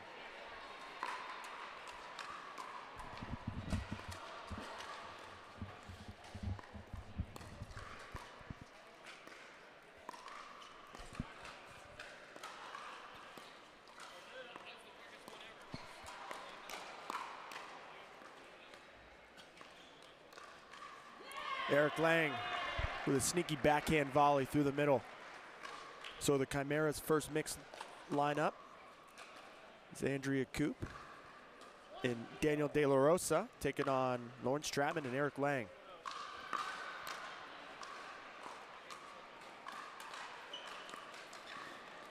Oh, great hands from Daniel. Just catches the edge guard of the paddle as Eric Lang throws the paddle to try to make contact.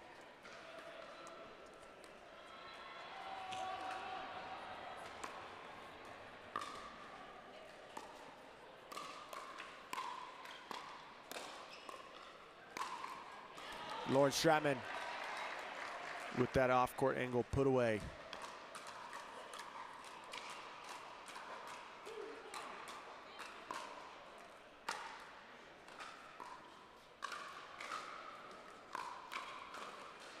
Lauren Stratman will look to find the offense on that forehand, but that one maybe not the best target as De La Rosa cleans it up with the forehand himself.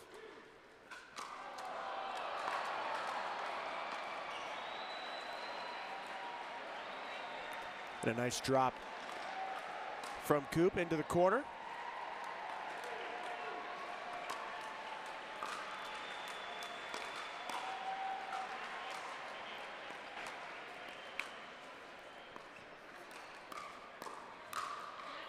And a big put away from Eric Lang.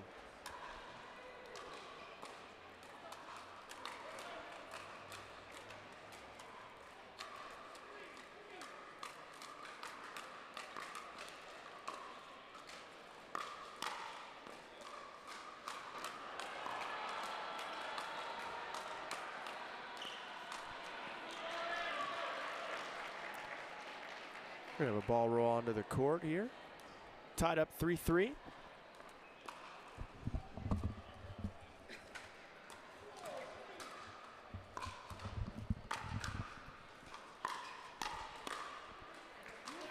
And Eric Lang just missing the backhand put away volley. He'll want that one back.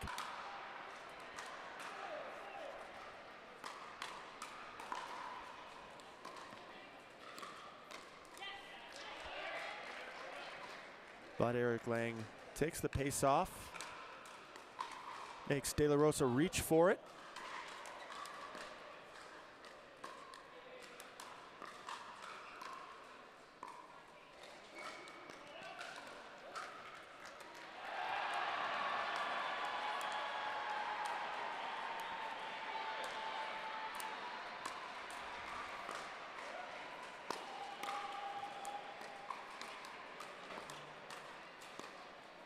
And Coop's attack just missing wide.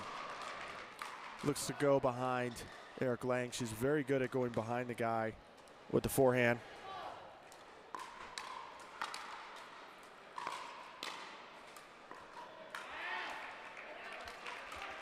And Coop pinning Stratman back into the court. Earns them the ball back. It is 6-6.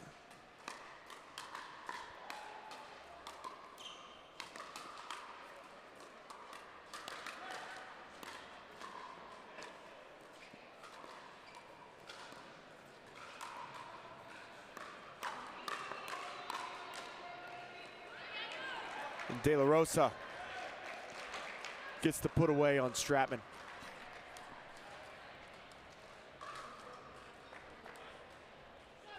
Chimeras leading 7-6. Tight game so far.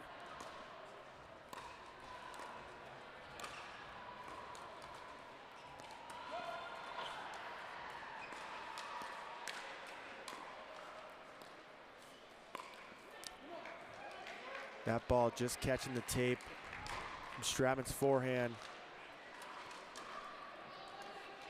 Just so far in this game, we've had 3 lead changes and 6 ties. But now the Chimeras are getting the largest lead of the game with 2.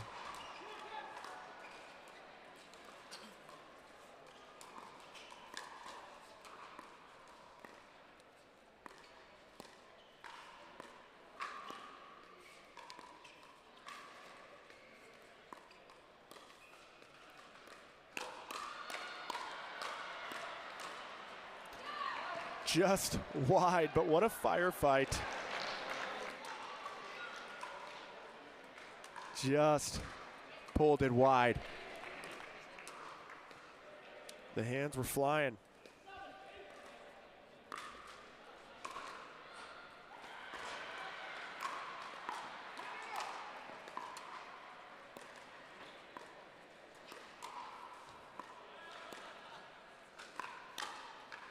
And Coop closes the middle with the backhand.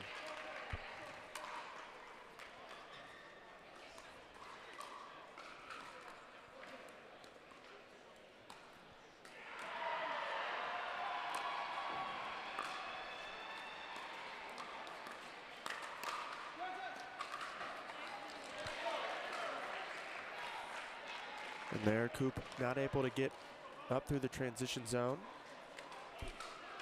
The Bus get it back within 1.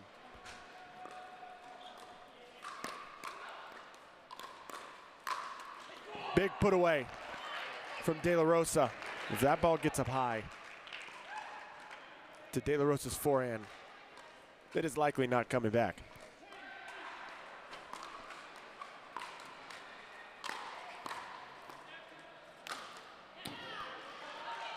And likely the same thing with Lang.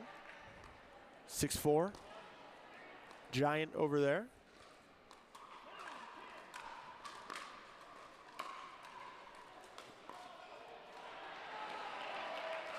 And Stratman misses the third, and we get an in change here. The Chimeras.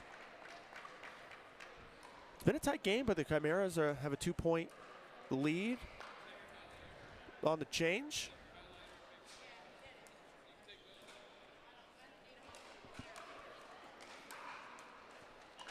So far,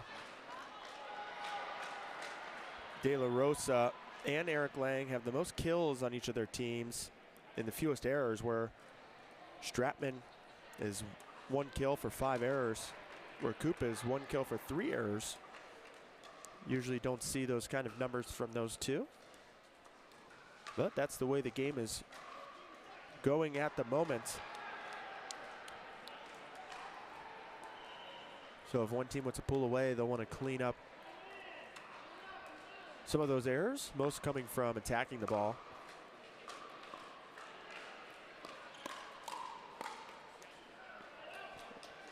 And Lauren Stratman with a nice job keeping that ball low. Coop not able to get the ball over the net. 10-11.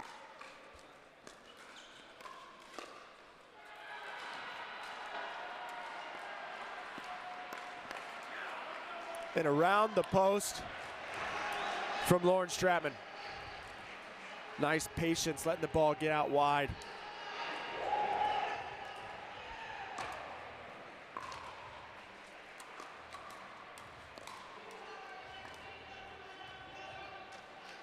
And a missed drop shot. So just an update on the other court. Ranchers took the first mixed game, so they're up 2-1 in the series. So that's good news for the players on this court, as it gives them a chance. If the Ranchers can close it out. We have a little debris on the court. Coop will dispose of.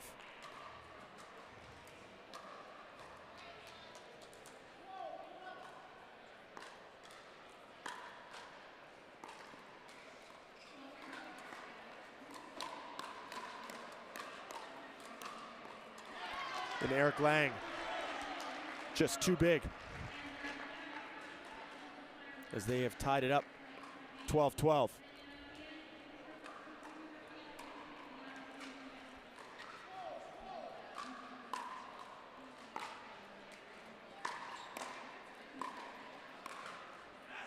And that backhand overhead just pushed wide. It looked like De La Rosa thought maybe he was going to be in the kitchen as he hit that.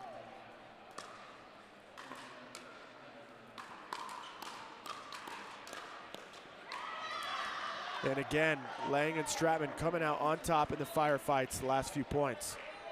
That has given them the edge. They're up 14-12.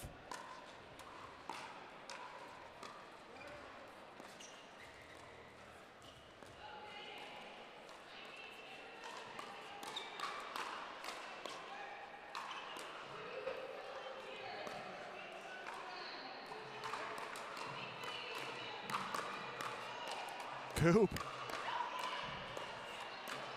Excellent hands battles from all four players. I'm not sure which way, I wasn't sure which way that point was going to go. But Eric Lang gets the last touch on the ball and gets the put away. The crowd loves it. That point right there was 33 hits long, thanks to 002 stats.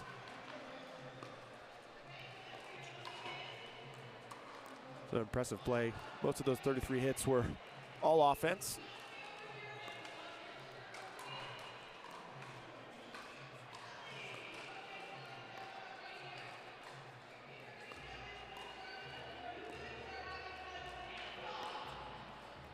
Who's going to pull the trigger first?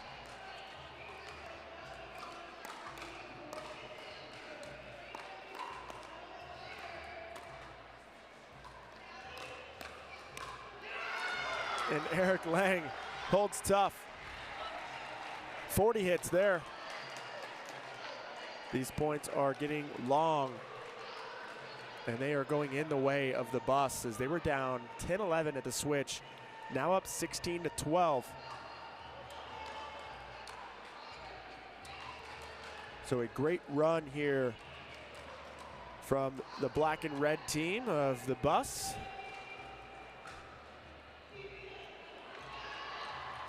Bus owner's home in Columbus here. So the hometown team, as far as the ownership group is concerned, that'd be David Cass and Doug Ullman.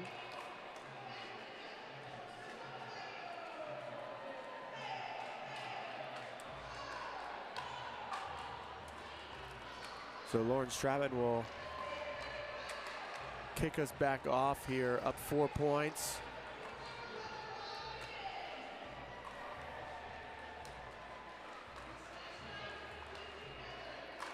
As this series is tied up 1-1. 16-12.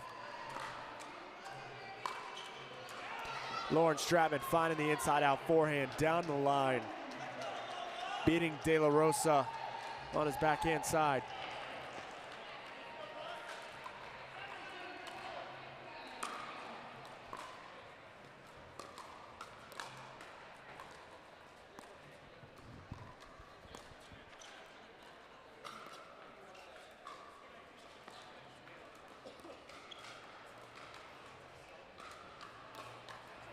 And De La Rosa into the body of Lang. As Lang gives him a kudos.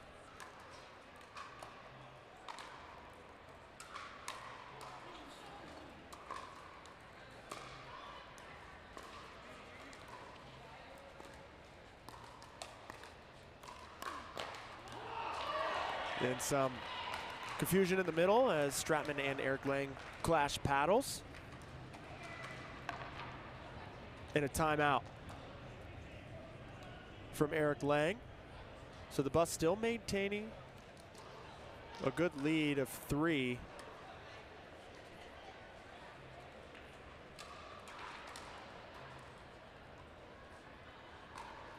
The bus typically coming out on top of the hands battles here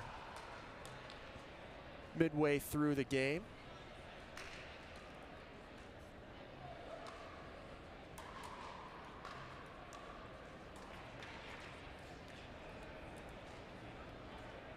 Coop and De La Rosa trying to climb their way back into this after having the lead earlier. Andrew Coop will bring us back in.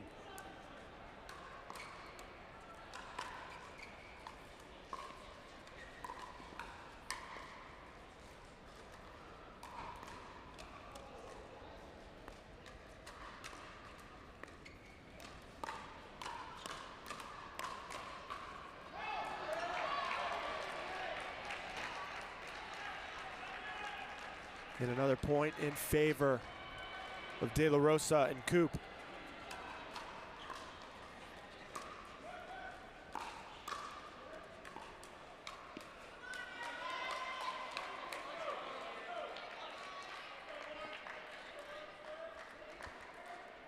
But the ball's back now in the hands of the bus.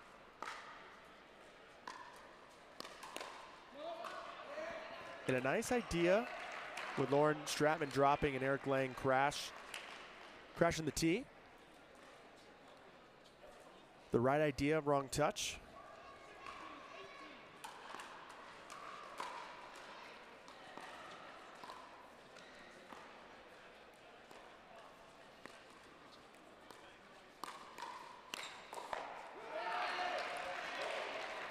And De La Rosa and Coop able to hit down on the ball first. Helps them win that point.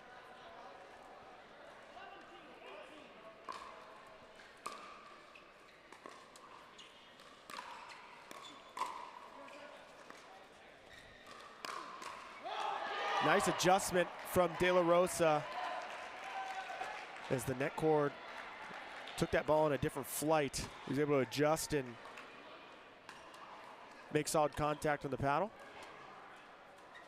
So now we have 18-18 tied ball game here late in this first mixed doubles matchup.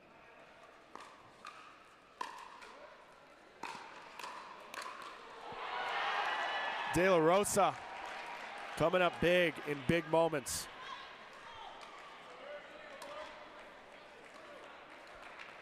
(19-18). Big point here.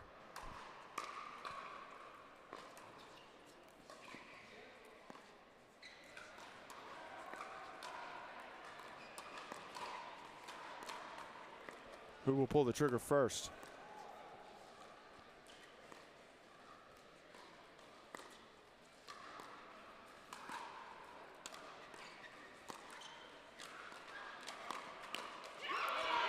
It is Andrea Coop, and Lauren Stratman just mistimes the volley.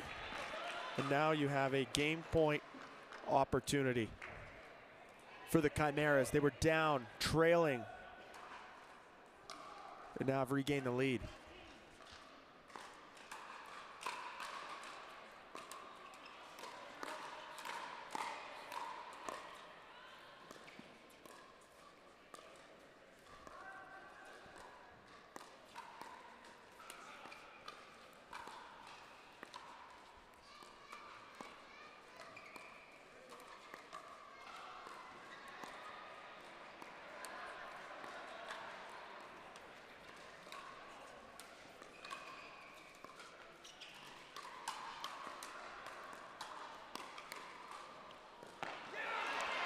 And they go behind the back of De La Rosa with a little bit of help from the net cord.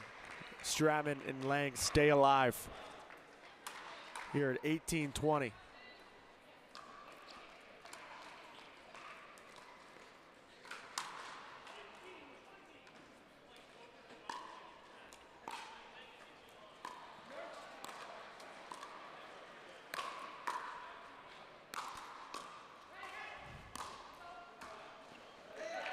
Some confusion on the overheads, created some confusion in the middle here on the near side.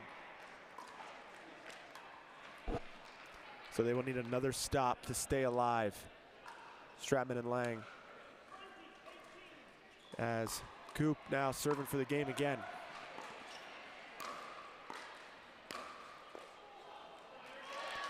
That ball falls just short.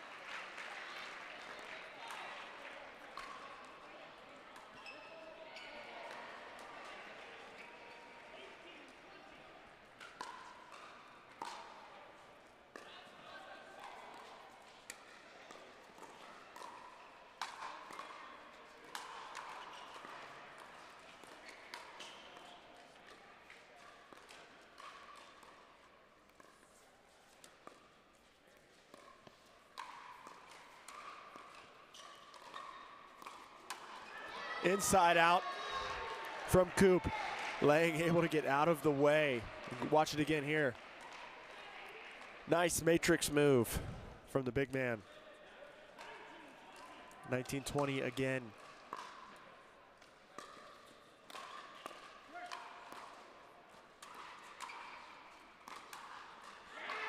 And that ball just long as well. Coop asking the referee if it was in fact out. I believe the referee confirmed. 20-20. Tie game here late.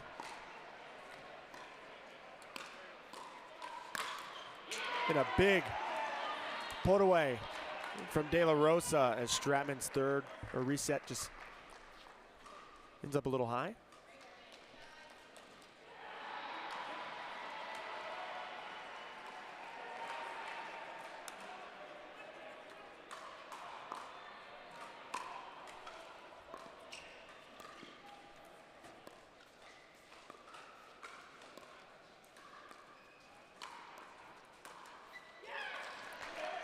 And a point goes the way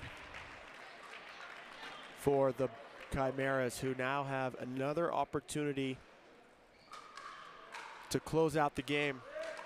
They've been unsuccessful twice now.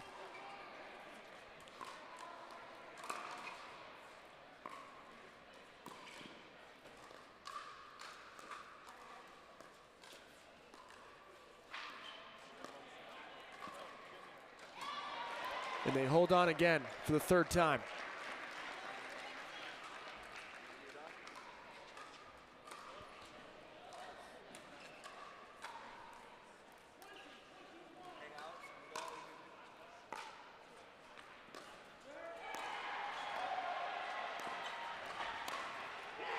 De La Rosa into the body of Lang.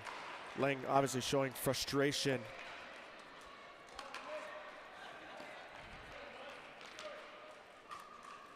Can the Chimeras get it here? Is fourth time the charm? We will find out.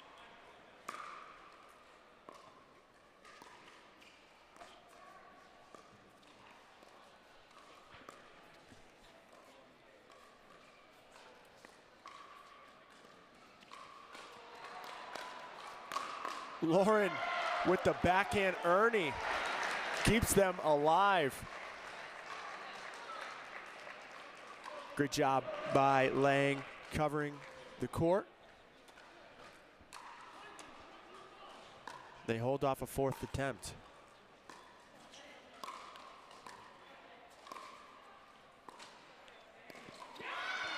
And De La Rosa going for the backhand Ernie himself.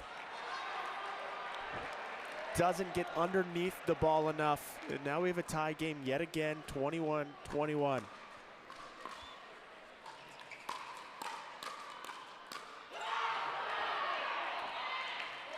But they can't take the lead. So we're back to the Chimeras.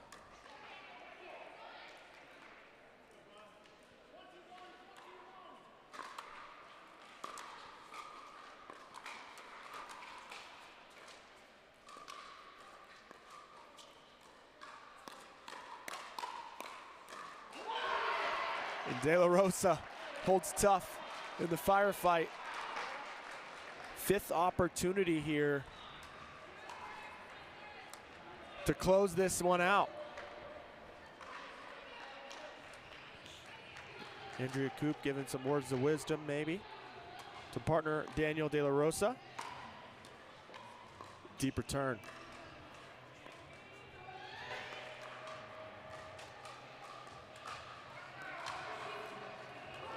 And there it is. The Chimeras take it 23-21. We're going to go to the fourth game in this matchup. We have another mixed doubles game coming right up after this.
Welcome back to the fourth game here in this matchup between the Chimeras and the Bus. Chimeras taking the first mixed doubles. So they have the 2-1 lead. And in the driver's seat has Gabe Tardio, the 17-year-old, paired up with Megan Fudge, taking on Wes Burrows and Susanna Barr for likely the deciding game.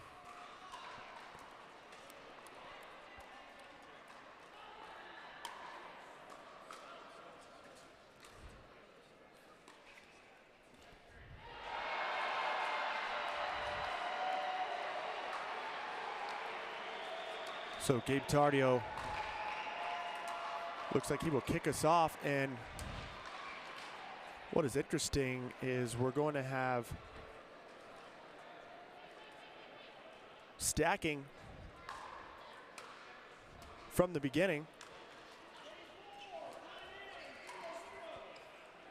Looks like Tardio wanted to use his serve against Susanna Barr, but Wes Burrows recognizing what they were looking to do. Wes will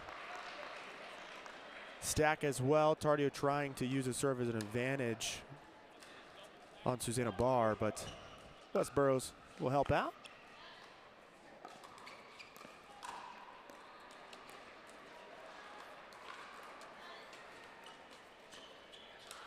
And that ball just pushes wide. So a confident start for the Bus.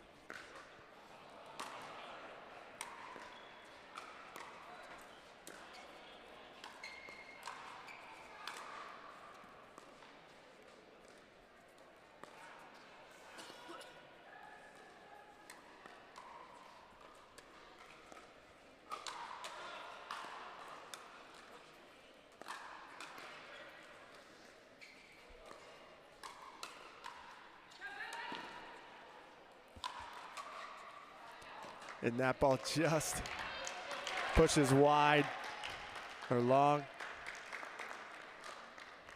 Just out, yep.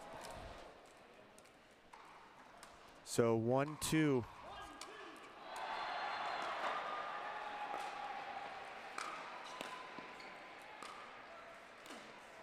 And Wes Burrows recognizing Tardio, sliding to the right, goes behind him.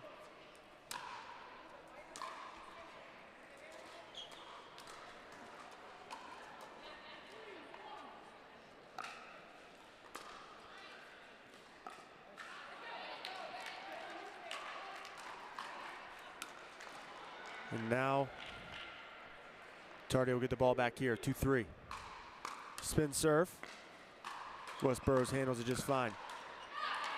Except pushes the volley long.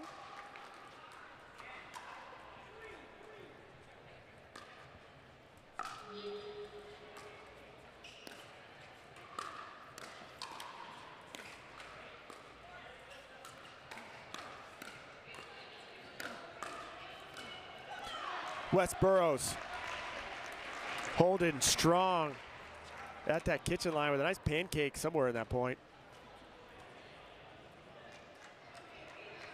Earns the ball back.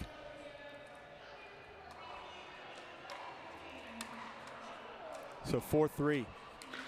Tight game here early on.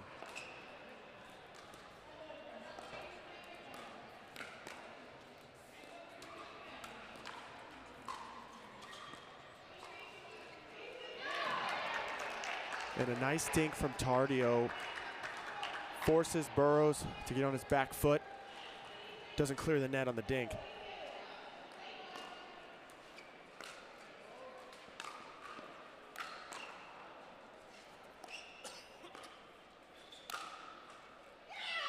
That ball just lands inside the line.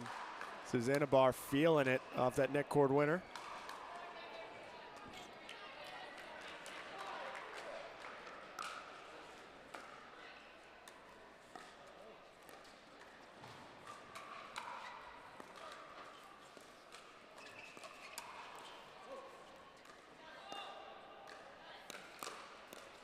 Nice reaction from Fudge with the backhand block from Westboro's attack. Very even start. 5-5.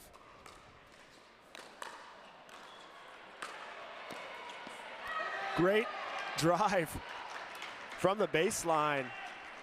Megan Fudge using that left hand of the paddle, really getting some top spin on it, keeping it nice and low.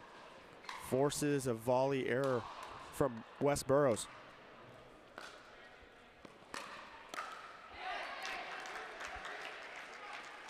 And Barr missing the volley, and the Chimeras get a 2-point lead now.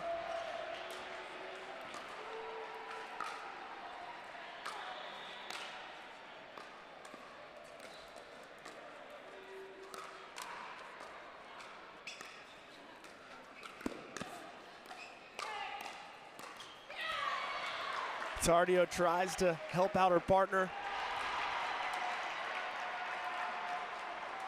Unfortunately catches the tape. That was definitely the right ball to come over and support, but just a tad late on the volley.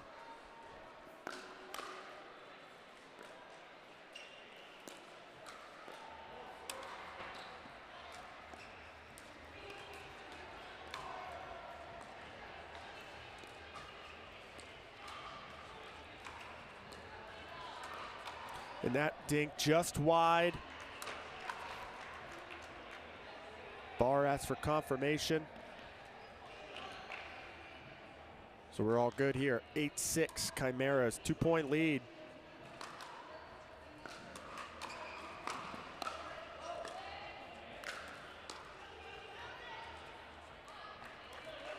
And that ball just goes long. 7-8. Back and forth game here.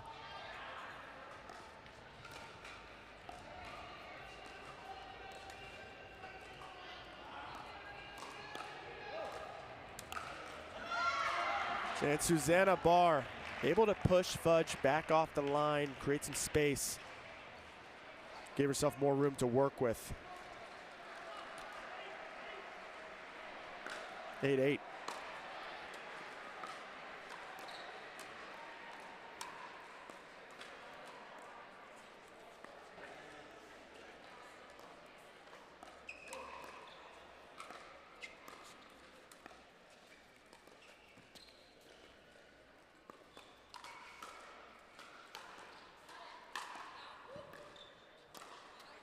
Lob over Megan and just out.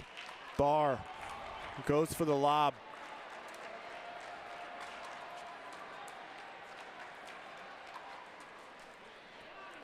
Nine, 8.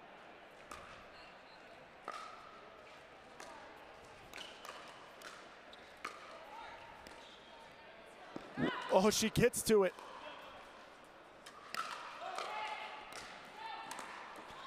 Staying alive. Just not enough.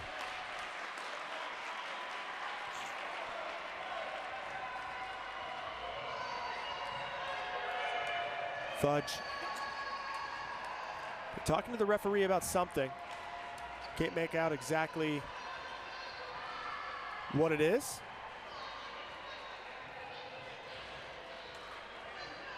Just an update on championship court. They're going to the Dreambreaker over there with the Mad Drops and the Ranchers,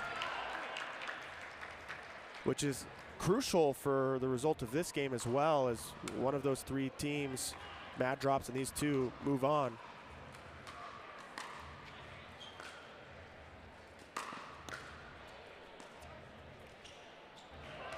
And it's 10-10.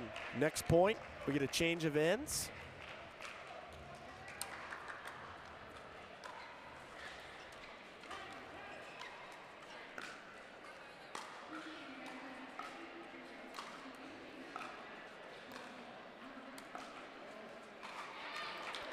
And that drop just catches the net cord and rolls back on their side. So the Chimeras will take the small lead heading into the second half of this game. Up 11-10. Fudge has played excellent defense from the backcourt when Barr and Burrows are in an offensive position.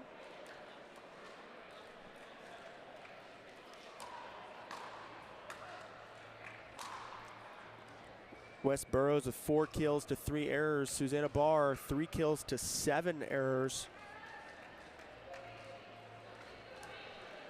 So Susanna Barr with more errors to kills.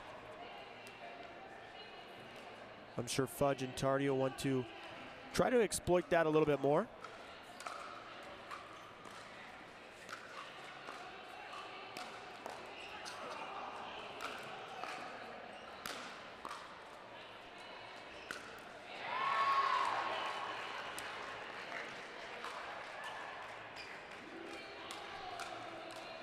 (12-10).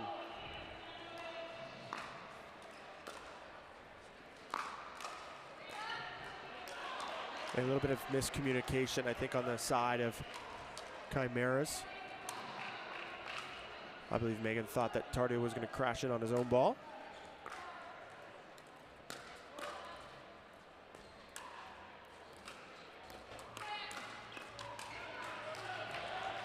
And Wes Burrows with the pressure gets the job done. Able to back up Fudge and be able to hit down.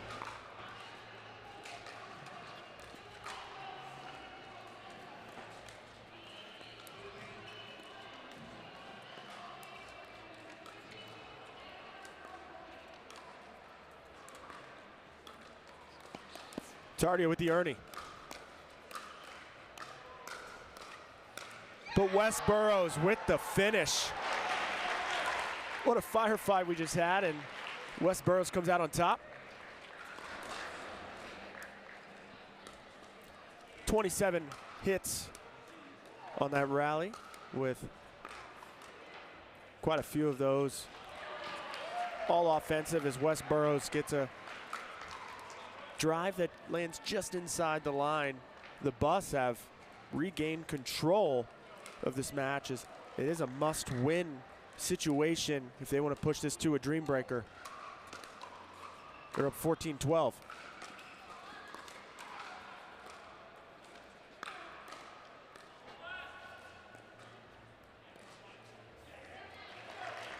And Gabe Tardio with a mistake. I think they're going to call, they're going to call a timeout. Wise decision, as they had a lead.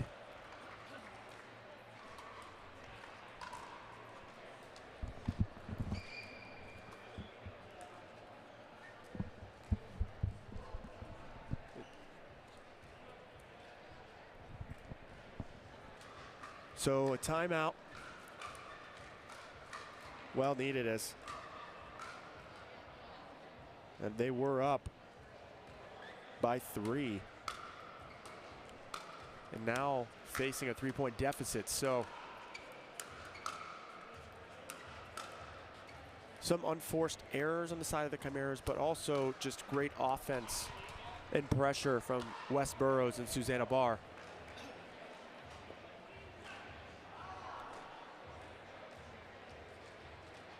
So if the Bus win this, we will go into a Dreambreaker, which is actually about to happen on championship court with the other side of this pool.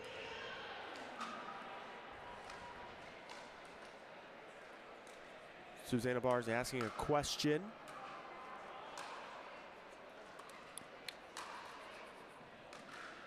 And now Burrows to serve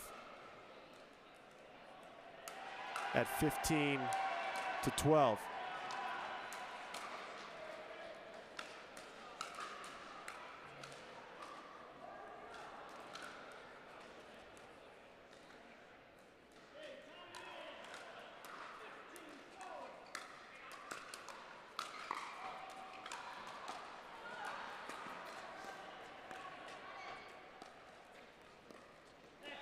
And Tardio with a missed dink.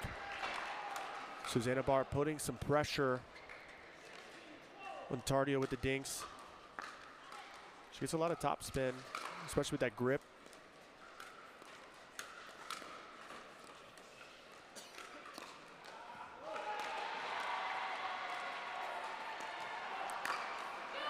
The behind the back of West Burrows. Able to keep it alive, but not for long as Tardio gets the put away and likely helps the confidence factor. Tardio earns a missed return off of his big serve. So the Chimeras are within 2.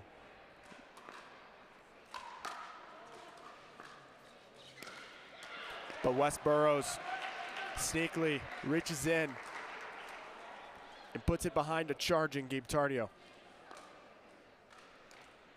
Great heads-up play from Burrows.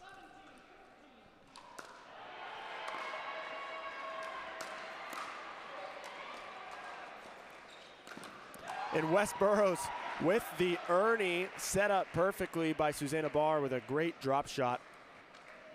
That ball just popping off the paddle of Fudge a little more than she expected.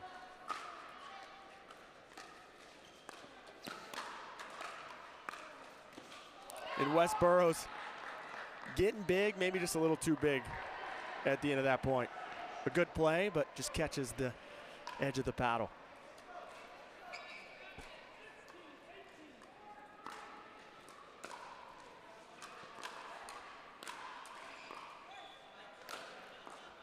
And a big put away from the bus. Now they're at 19-15.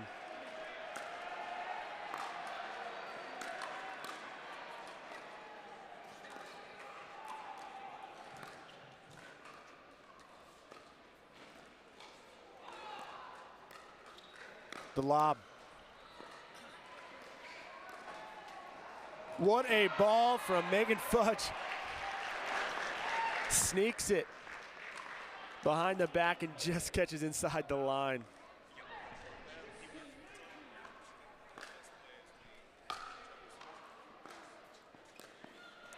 And West Burrows returns the favor, going behind Gabe Tardio. We have game point here. We might be going to Dreambreaker ourselves here. As now Susanna Barr has the paddle and a chance to push this to the coveted Dreambreaker.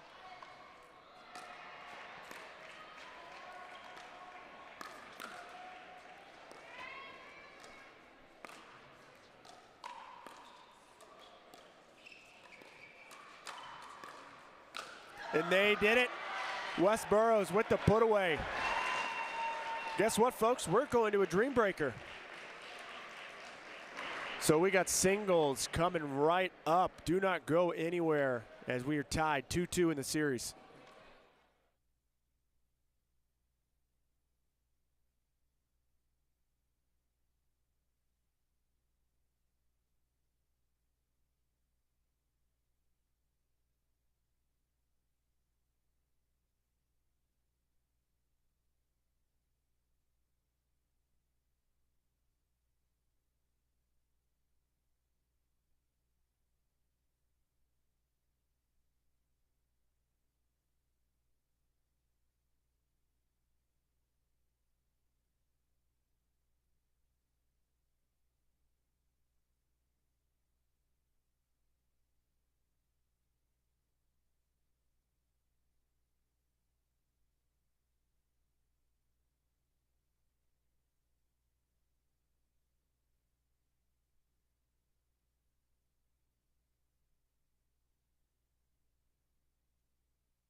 Guess what, folks? We're back here with a Dreambreaker.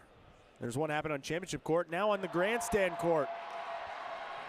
As up first for the Chimeras is Gabe Tardio, getting us underway over West Burroughs.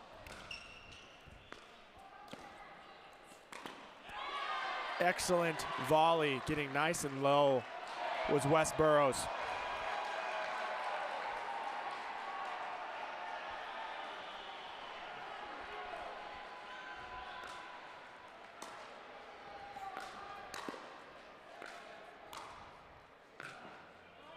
Desperation lob goes up and just long as Tardio earns a point for his team.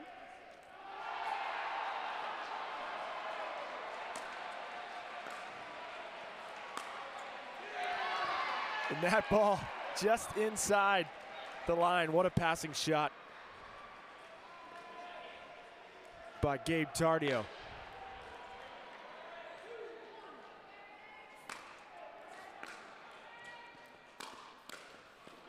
And again, another drive successful from Tardio as West Burroughs just misses the volley.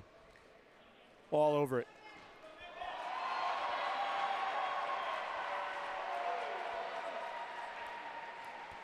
Now we have Megan Fudge taking on Lauren Stratman. And the first point going in way of the bus in Lauren Stratman. 2-3.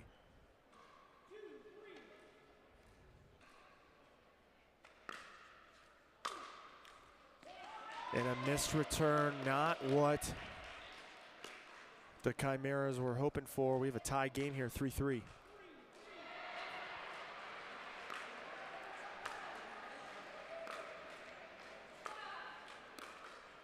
And the volley pushes just wide as Megan Fudge with a sigh and look of relief.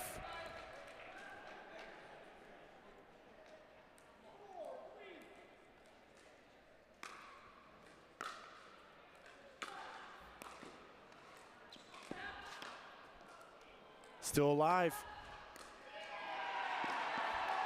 And Megan Fudge just one too many, but what a hustle.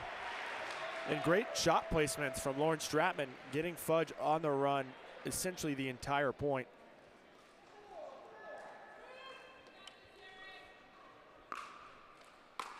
So now Eric Lang up against the #1 pick, Andrea Coop. And Andrea Coop finds the pass.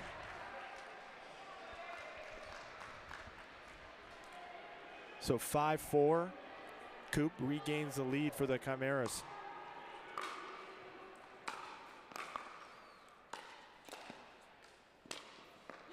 And Coop finds the target down the line again. She looks focused and ready to help her team win. It's tough to pass a big guy like Eric Lang with the wingspan, 6'4". Looks like an 8-foot wingspan. 6'4".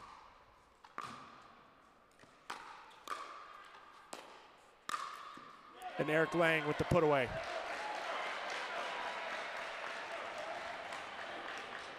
So an opportunity here for Lang to go 2-2 against Andrea Coop. And that ball just catches the line, and a thumbs up from Coop. As that was just a heavy, deep serve. Tie ball game here, 6-6.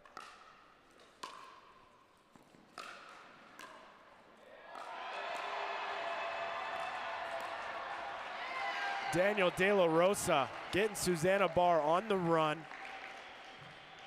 From sideline to sideline, gets one that can't be returned.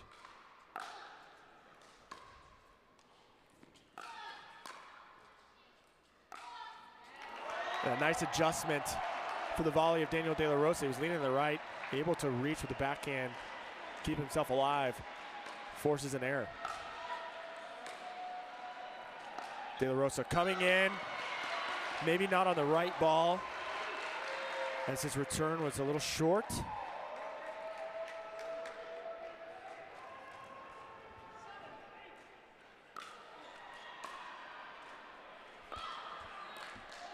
And that return just long.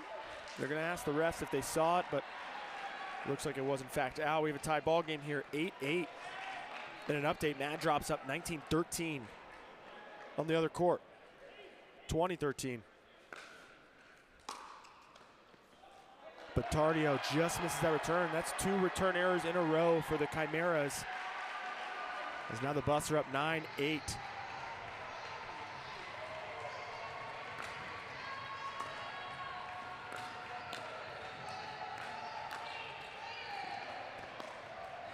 And Tardio with the Ernie in the backhand gets it done.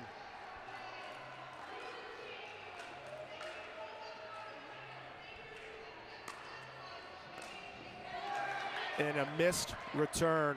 So an update, the Mad drops 1 in the Dreambreaker, which puts them at 2-1.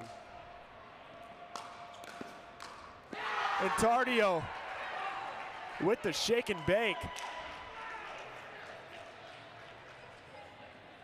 They get to 11 first.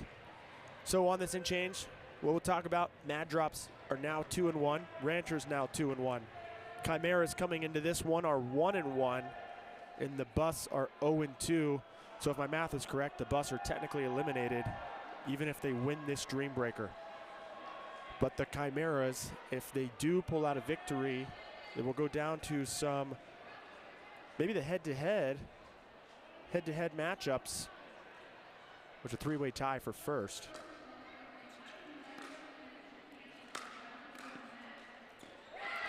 And Megan Fudge with the volley cross court. Look at the backspin on that. Absolutely no way Stratman can get to it.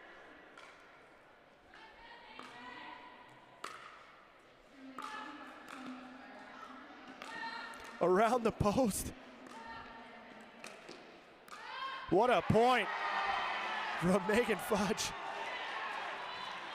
And great hustle from Stratman, as she put a step on just about every part of this court.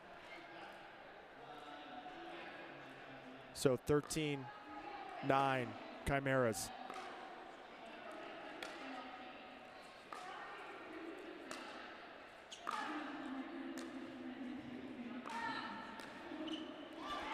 And Lauren Stratman returns the favor with the drop volley.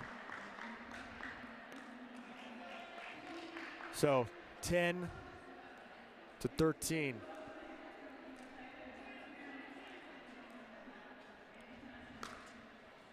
A lot rides on this matchup here. So now we'll have Eric Lang versus Coop again. They went 2-2 earlier in this game. Let's see what the result will turn into. Chimeras up 13-11.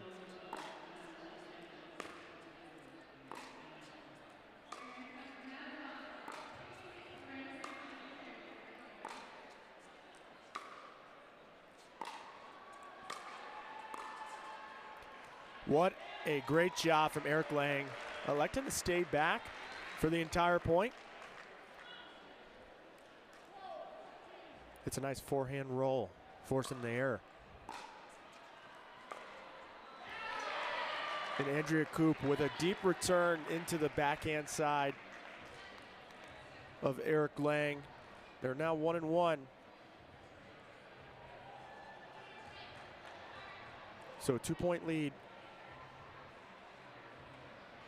for the Chimeras as the fans make their way over from championship court to Grandstand. And Eric Lang with a nice punch volley down low. He's within 1.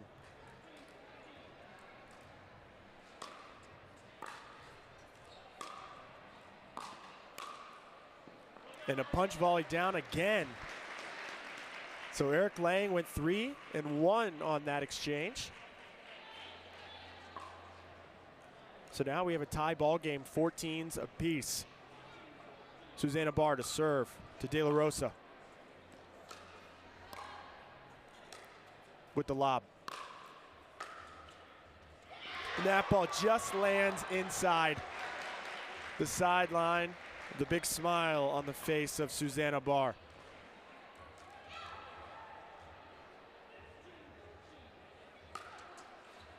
Big serve. Earned herself a short return, but not able to get underneath the ball.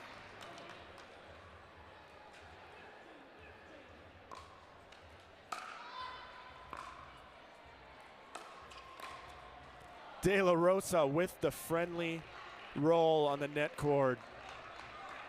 Takes the lead back for the Chimeras.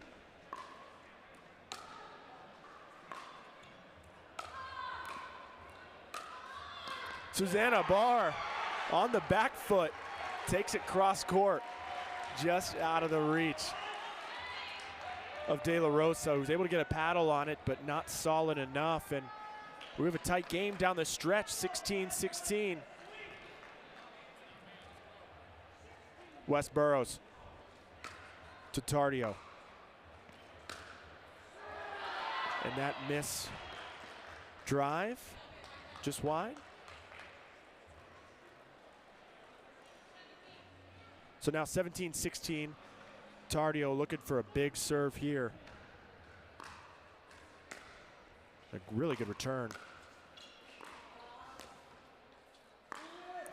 But Tardio takes it cross court.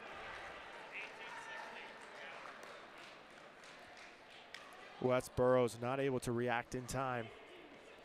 2-point lead, Tardio. And Tardio again, and a stare down from the 17-year-old. You love to see it. He's got 3 straight points on West Burrows right now in this exchange at 19-16.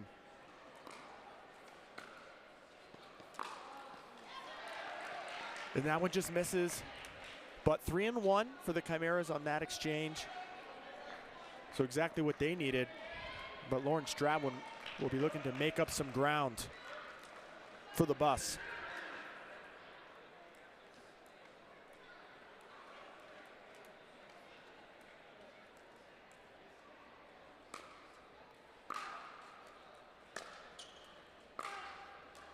That one just wide, 18-19.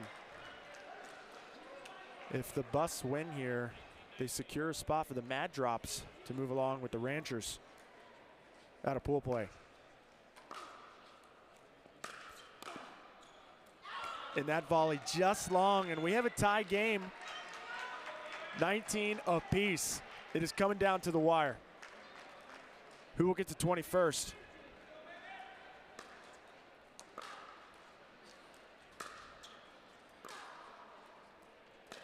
Lauren Stratman with big forehands. That one leaves it, and they get game point first. So Lauren Stratman with 3 straight here. Can they get it done?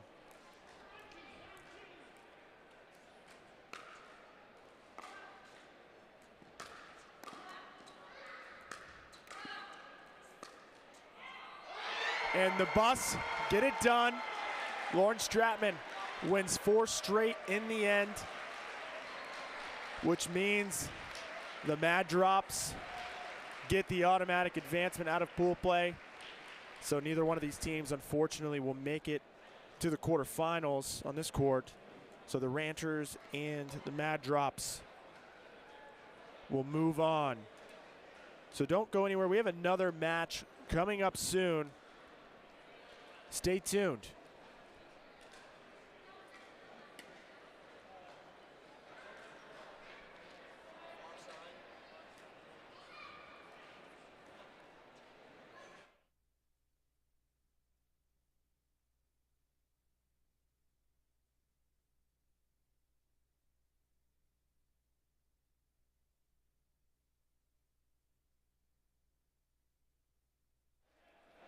Just an update, we have a challenge actually.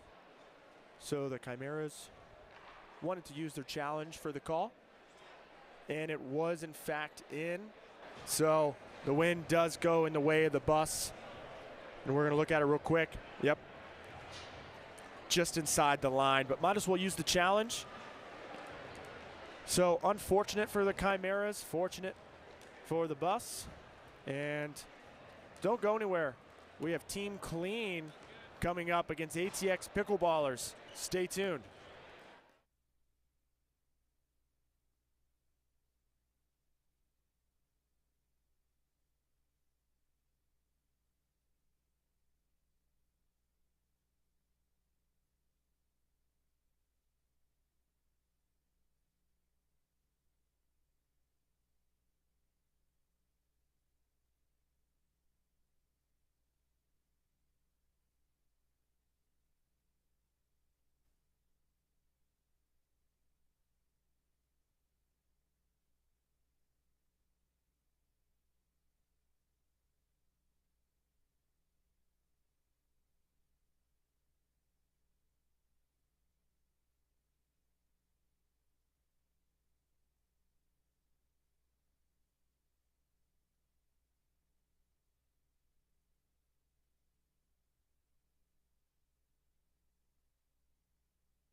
Welcome back to Columbus, the last match of pool play on the Grandstand court.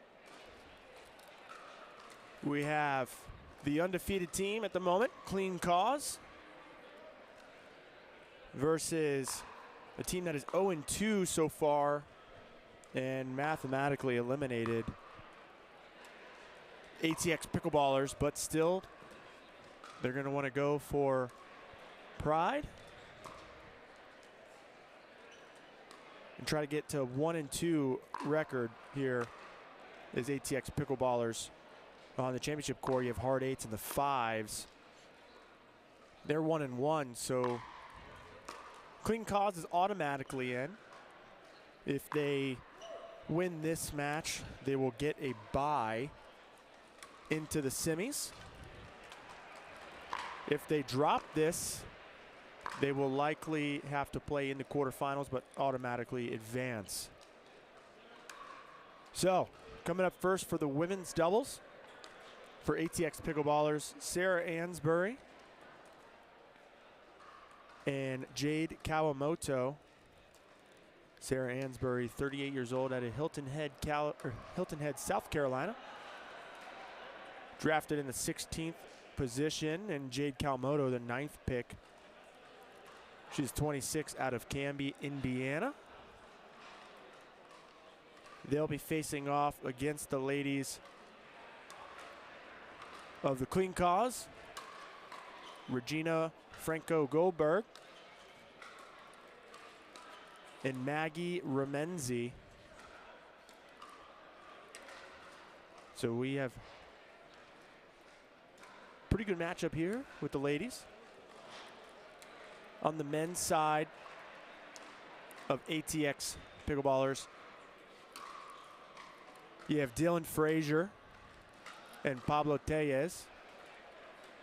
On the men's side of Clean Cause, Deco Barr, the number 2 pick overall, and Federico Staxrud, undrafted, but has performed in a big way, as yesterday he was the Aura Nutrition Player of the Day, being the number 1 individual ranked player of the tournament so far. So he will be looking to keep that momentum going. So congrats to Federico Staxrud on earning that Player of the Day. So coming up later today, after this match, we have a little bit of a break, and the quarterfinals will begin at 4:15 p.m. Eastern Standard Time on Championship Court.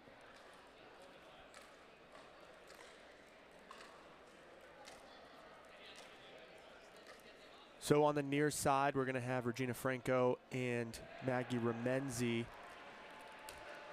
Not sure what we're waiting on here, but Remenzi and Franco played for the first time together this tournament, or excuse me, at Newport Beach, as Remenzi was traded from the Florida Smash. So she has a finals appearance and now is looking to be into the semifinals if they get the win here.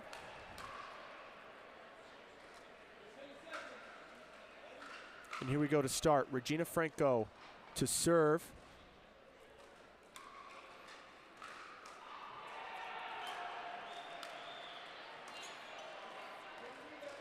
Regina Goldberg, excuse me.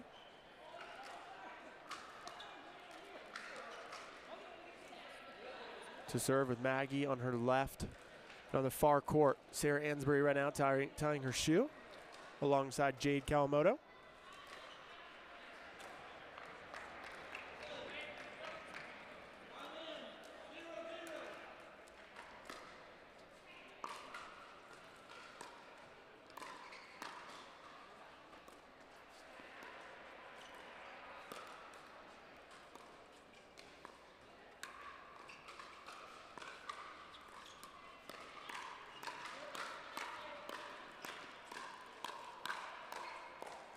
Firefight to get us going.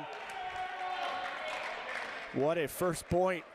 That's going to be like all the points we have. It's going to be something special.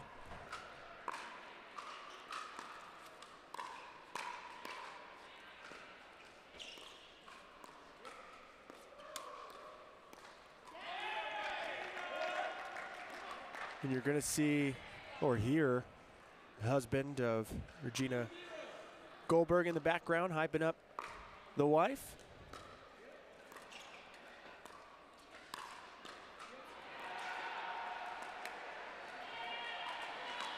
An unforced error from the side of Remenzi.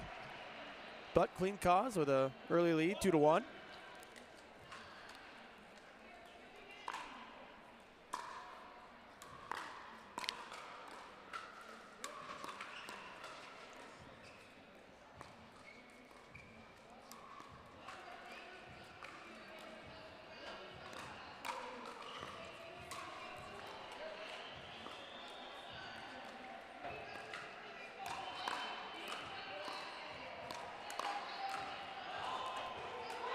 Great job turning defense to offense with Sarah Ansbury.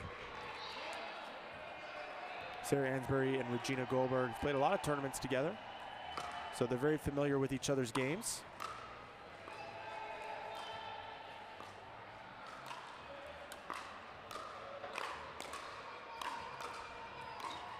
Big offense from Sarah Ansbury, doing a great job early on of working her way through the transition zone with offense instead of just resetting the ball.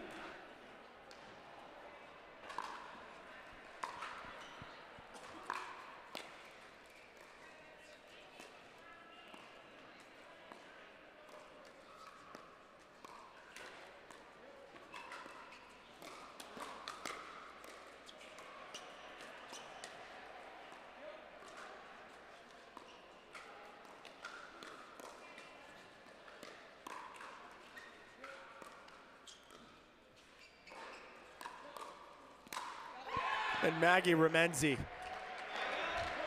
coming up big in the middle with the poke into Jade Kawamoto. She was backing up, gives herself the opportunity to put her away.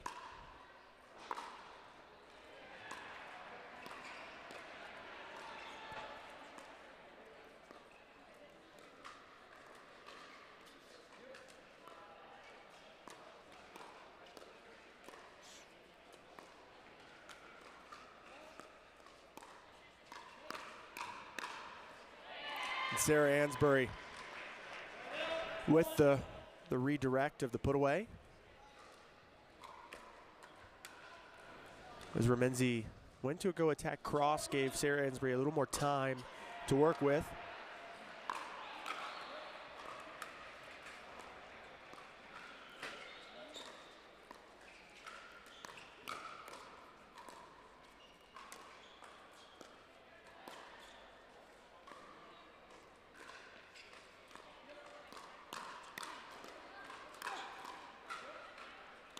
Good defense here from Clean.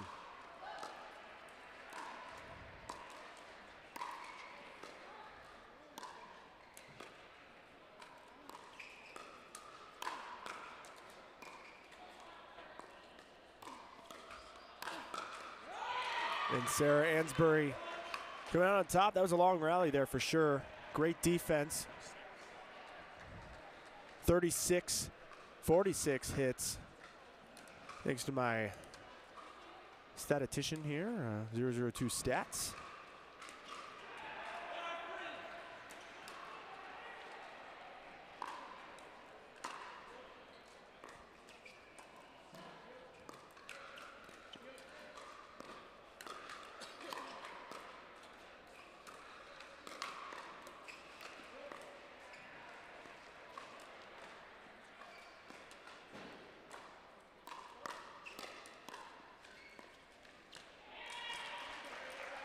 And it stays alive. ATX Pickleballers up 6-3.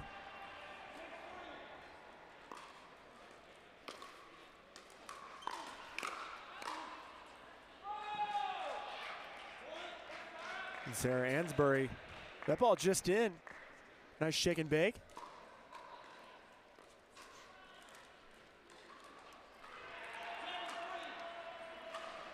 (7-3). Good start here from ATX.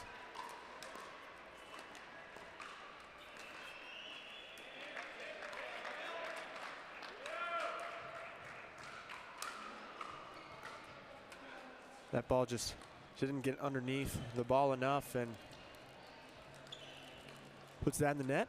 So 4-7.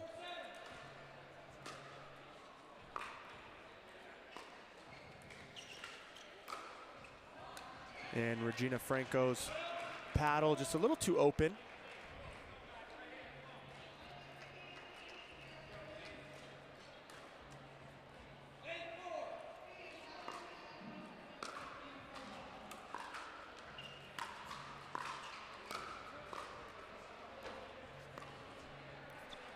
ATP, great job with the patience of Regina Goldberg getting around the post.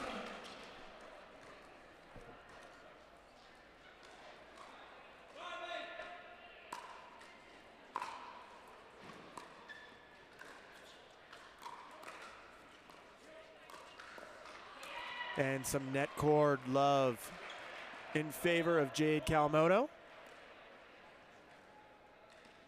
Just throws off the timing.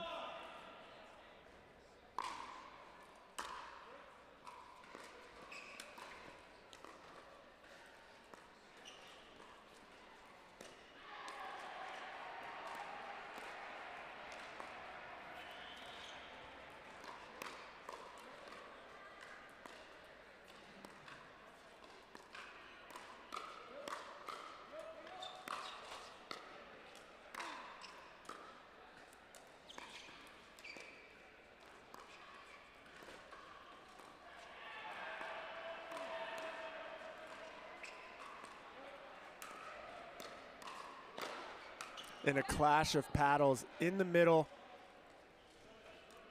Forces that ball long. Remenzi possibly looking to challenge here. Asking the referee if they saw it. Looking at her team. 10-5, big lead here for ATX.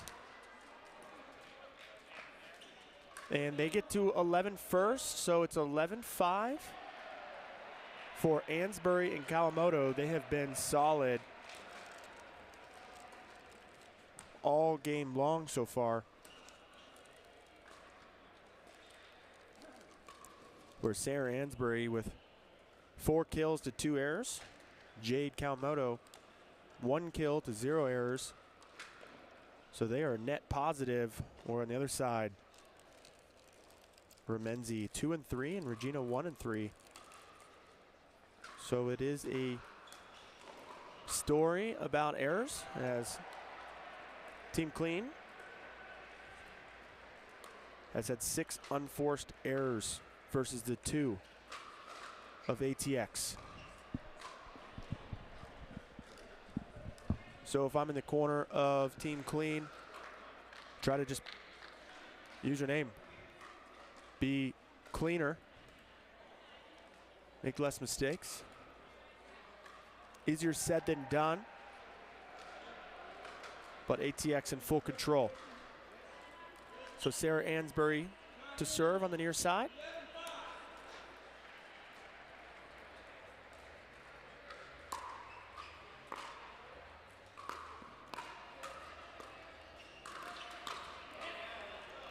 And a nice spot from Goldberg. Jade Kawamoto, the southpaw, almost closed in on it in time. Tad late.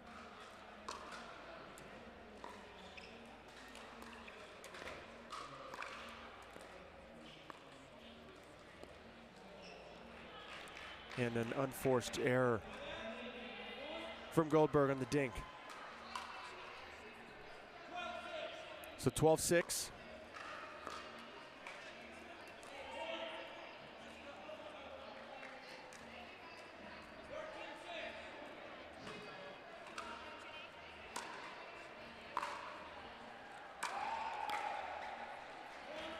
And a nice third shot drive from Ansbury, forcing the error off the paddle of Goldberg. 14-6, with more than doubled the score of Clean Cause.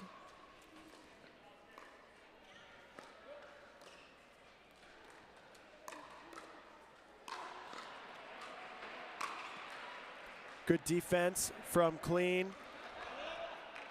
And a missed overhead on the lob.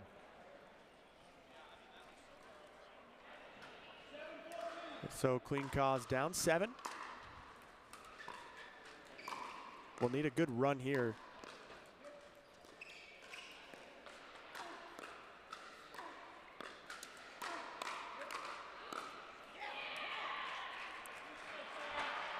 And a firefight pushes the team of Clean Cause back into the midcourt, giving the advantage to ATX.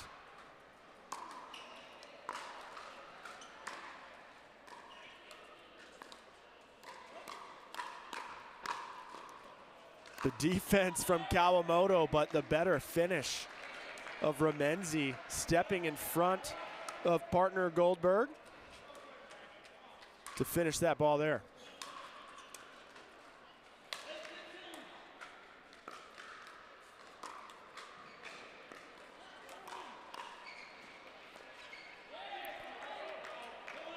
And a nice inside-out ball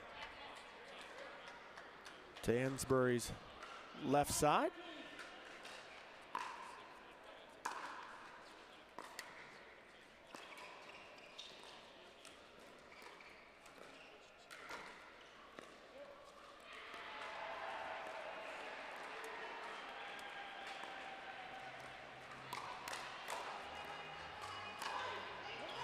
And Sarah Ansbury taking control.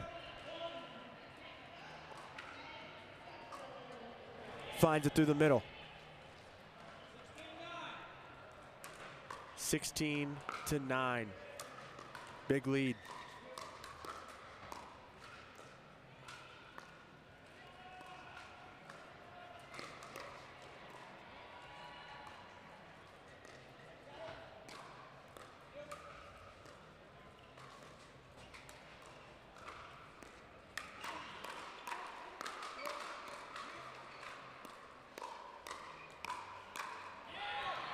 And Team Clean comes out on top. They were in a worse position in terms of where they were on the court compared to ATX, but managed to survive.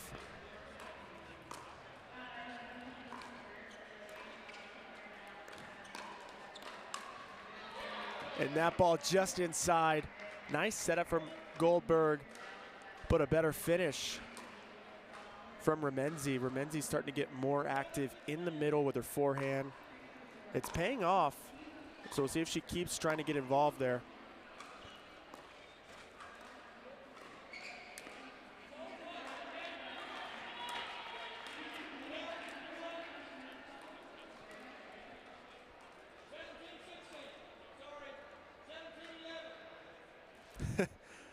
As Ron Ponder initially said 17-16, but that was incorrect.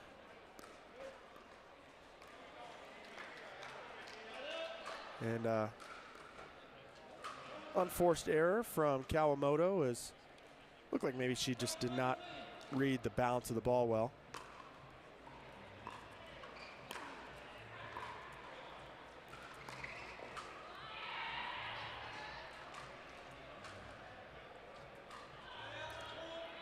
So a nice inside-out attack from Ansbury. 18-2.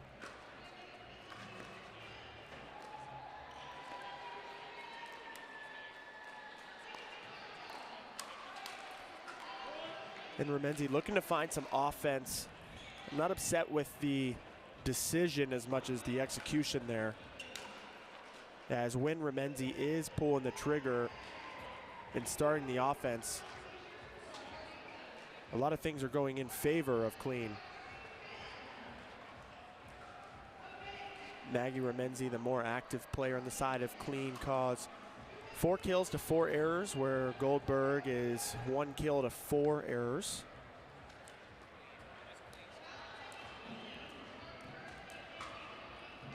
Then Jade Kawamoto, 2 kills to 3 errors, where Sarah Ansbury 6 kills to 4 errors. So Sarah Ansbury definitely getting more involved in the offense. Talking with her a few days ago, that's one thing she's really trying to work on her game, is get more offensively minded, turning some of those defensive positions into offensive positions, and you can definitely see it on the court right now. She's doing a great job coming through the transition zone. Instead of resetting, Ansbury is trying to put some pressure on the opponent.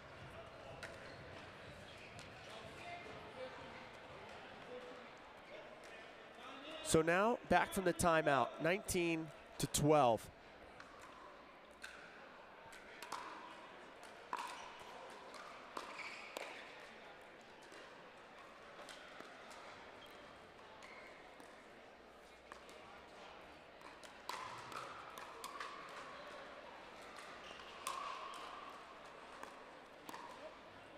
And that inside-out backhand from Remenzi was perfect placement, perfect power.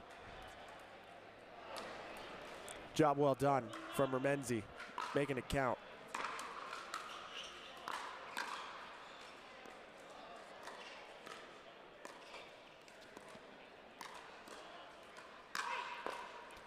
That ball just popped up off Goldberg's paddle, giving Ansbury an overhead. So now game point here in the women's doubles matchup.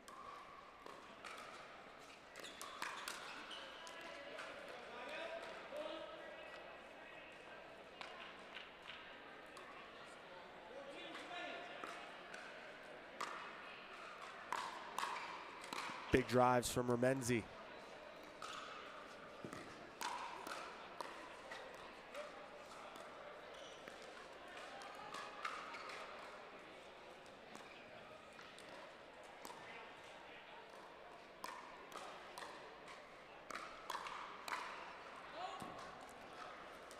And Remenzi just misses long, but that's the pattern she really wants to get into. She wants that forehand in the middle high that she earned.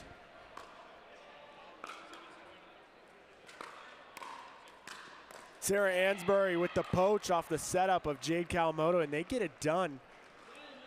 21-14. ATX Pickleballers cruise to victory in the women's doubles. But don't go anywhere. We're going to be right back with our men's doubles matchup. Stay tuned.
Welcome back, MLP Columbus.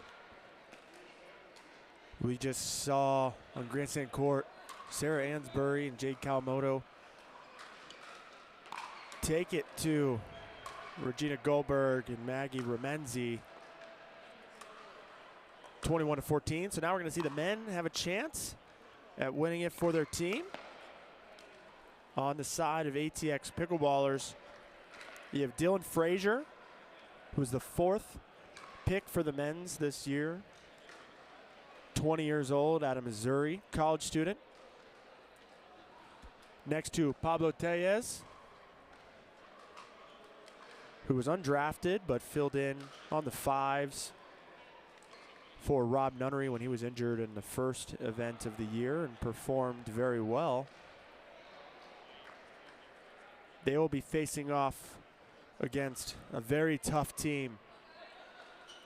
Dekel Bar, 29, from Israel originally, now living in Dripping Springs, Texas. Next to Federico Staksrud, 26 years old, currently living in Naples, Florida. And he's going to kick us off.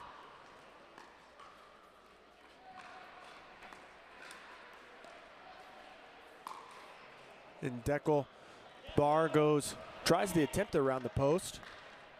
It's a very nice dink from Frazier as he caught Dekel Bar sliding to the right.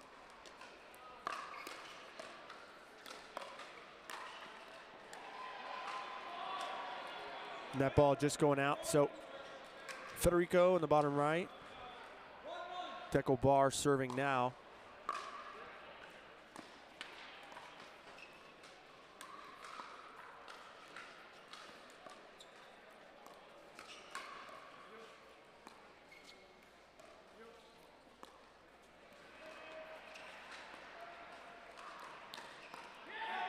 And Dekel Bar all over the forehand speed up of Tellez.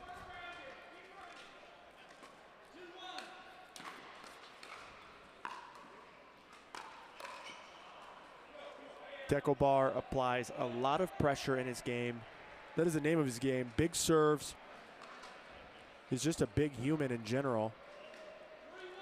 Very tall, long arms, and a lot of strength. There you can see earning a free point off of that big serve.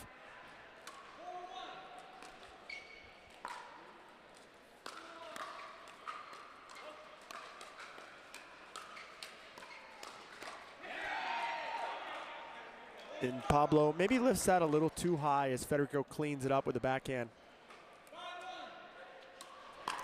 Frazier did not seem ready for that ball to come to that spot. So a pretty good start so far for the clean cause. Up 5-2, but Pablo Tellez earns the ball back and he's serving.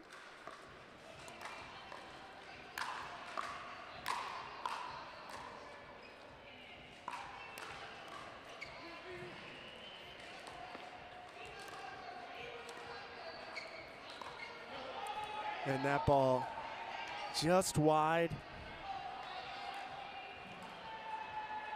So now up 6-2.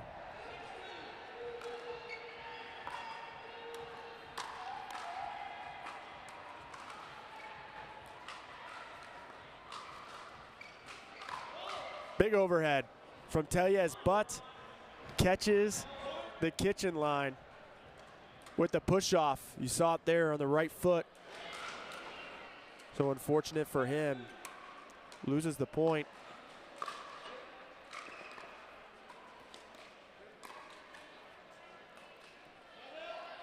And Dekel Bar with the smile on his face. Little cheeky shot, lob from down low.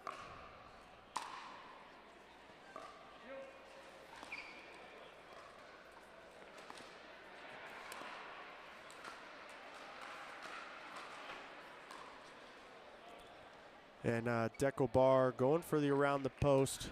0 for 2 so far this game. That ball might have maybe not been there just yet.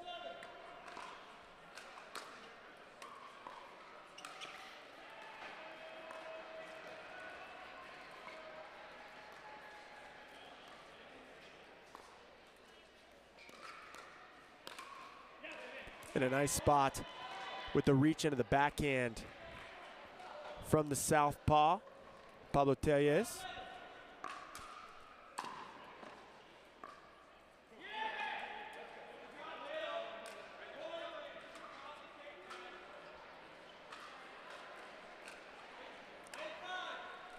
Eight, 5.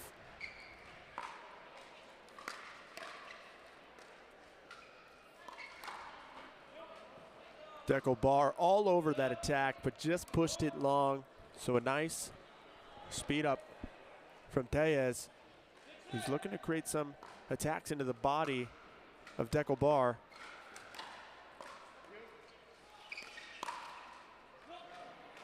Ooh. Tellez closing just in front of Frazier. Was all over it, but not enough.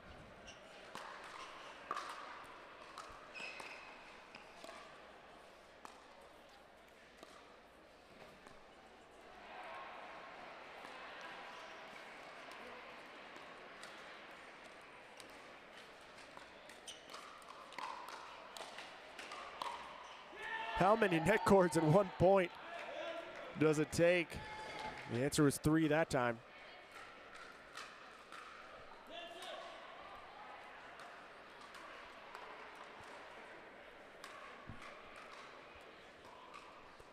So now clean cause 1 point away from the change of ends. But not just yet, as Dekel Bar puts that drive into the net. Frazier with the serve.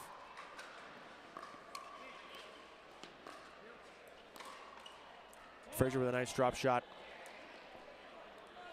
Frazier hasn't been too involved so far this match. That ball just long, so a good leave by Federico Staksrud, who was our player of the day yesterday. Our Aura Nutrition player of the day. He was the #1 ranked in individual stats amongst all players here this weekend. So he's looking to continue that momentum. Talked to him just before this match, and he didn't even know that until I told him. And so he said it gave him a little bit more confidence that he was playing well. So he looks to carry that forward into this match and into the rest of the tournament.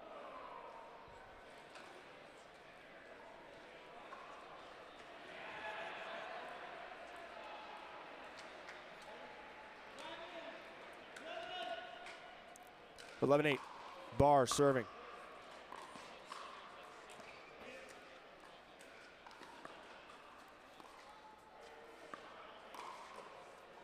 Great hands from Pablo.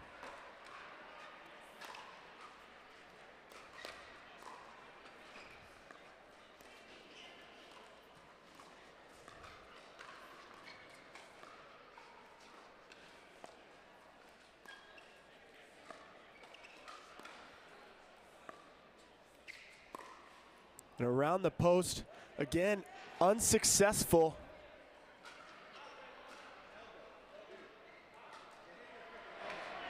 So Barr saying that it hit Tellez's elbow earlier in the point. So it wasn't the around the post that he's talking about. It was during the point.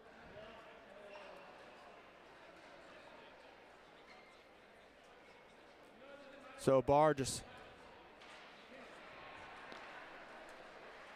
letting Tellez know that, hey, that hit your elbow, but don't worry about it. We'll just keep playing. Tellez saying it did not hit my elbow. So Frazier to serve, 9-11.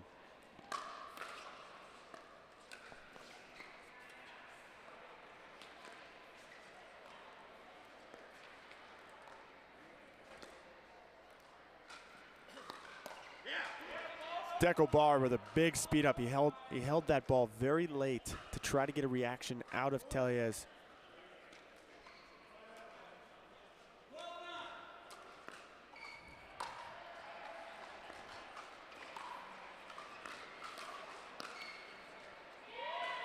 And Staksrud unable to shake and bake himself.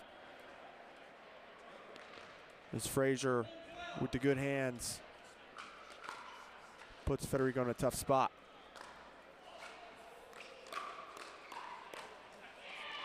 And great hands again from the initial attack. Frazier with a nice backhand block. Pablo helping out his partner.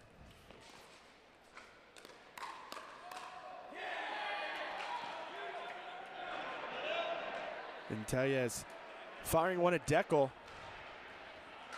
who squats down in that position and cleans up the mess.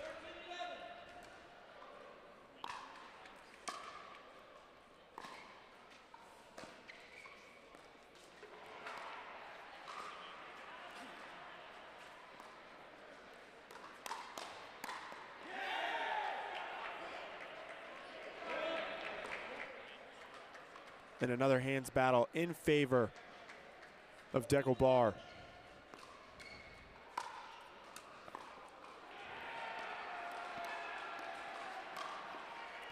The Ernie from Bar, but ATX holds strong. Federico Stacksrud trying to cover the entire court.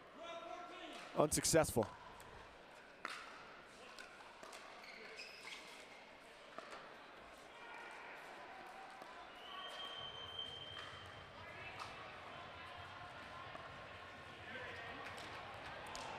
And Frazier maybe just stood up too tall with that dink, not getting underneath it, puts it in the net.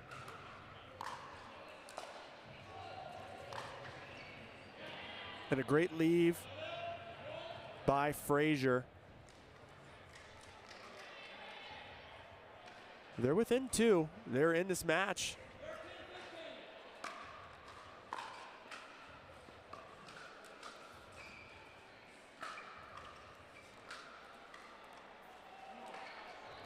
And an unforced error from Tellez gives the ball back to Clean Cause.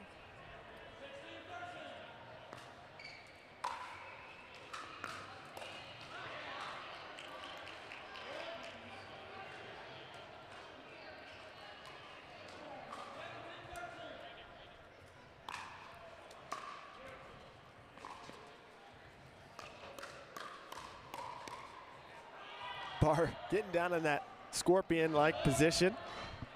Successful on the first attempt. Maybe thinking to leave that ball go, as you can see on the replay.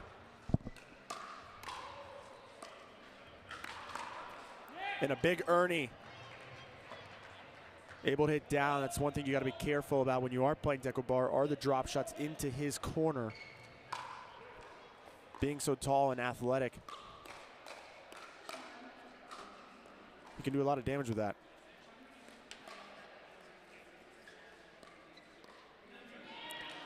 And a nice job by Frazier moving the dink around. Getting unpredictable with where he's placing the ball.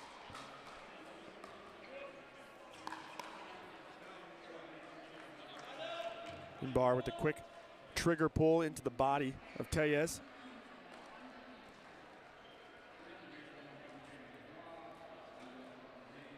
$19-15.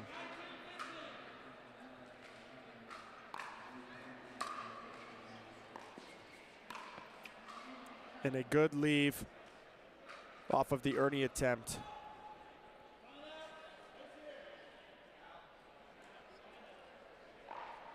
And maybe think of him going to the forehand there and hitting down the line, but instead elects to hit the backhand and just pushes it wide as ATX takes the timeout at 15-20.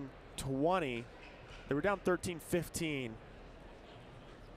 And Clean Cause has just inched away and has a game point to tie the series 1-1. So if Clean Cause wins this matchup, they will get the bye into the semifinals, where if they don't win this, that is not so much a guarantee, as there are some other teams that are 2-1.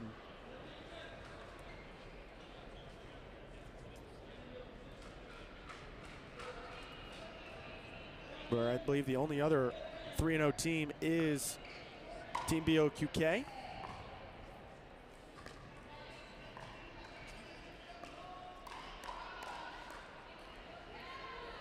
And great pressure from Dekelbar to close out the game. 21-15. Clean Cause come out on top. We're going into mixed doubles next, so don't go anywhere. We'll be right back.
Welcome back.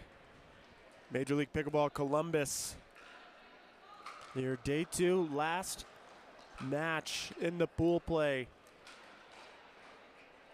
between ATX Pickleballers and Clean Cause. Clean Cause undefeated coming into this match, where ATX looking to get their first win. So this series is tied 1-1. And now we're going to go into our first mixed doubles matchup with Regina Goldberg and Deckle Bar facing off against Dylan Frazier and Jade Kawamoto on the far side.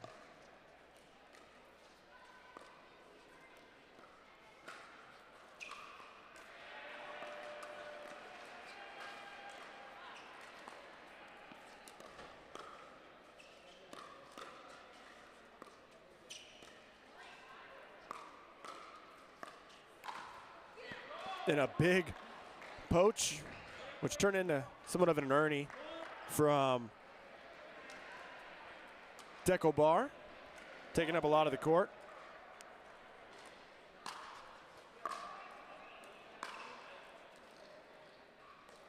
And a good low return from Frazier. Deckle not able to get underneath it.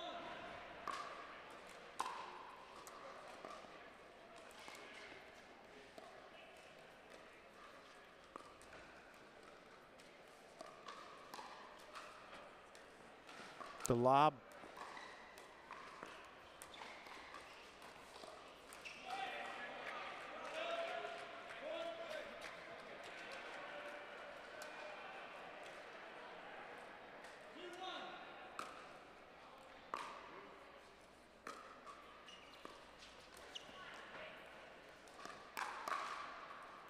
Great hands from Frazier.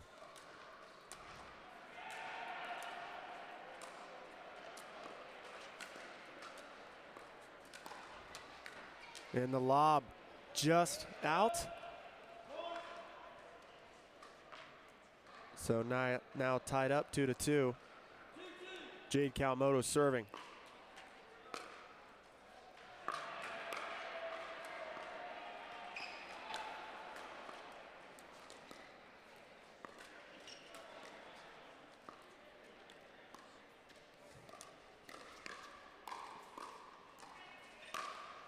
And Frazier getting big.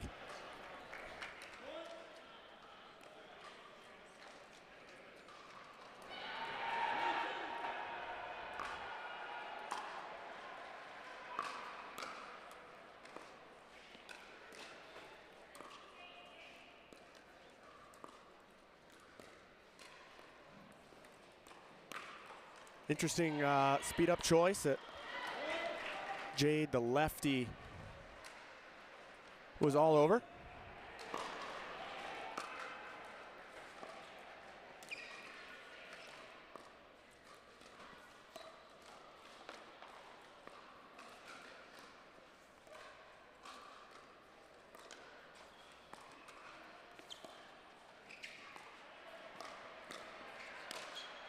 And a big put away from Frazier, doing a great job moving that dink around. Look at him getting Deckle off the court, which really opens up a lot for him to work with.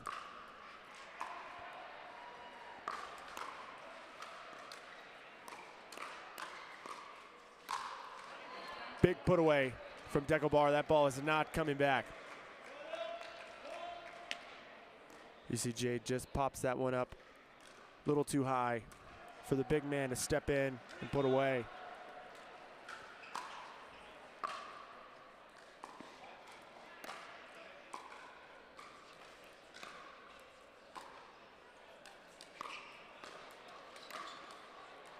And Frazier with the misdirect into the body of Barr.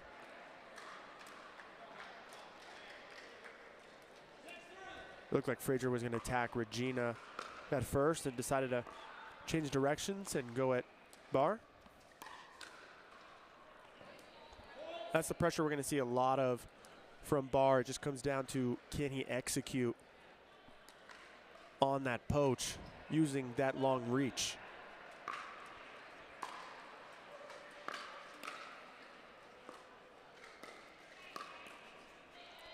And a nice spot into the right hip of Barr by Frazier. Frazier is very involved this match, more so than in the men's doubles.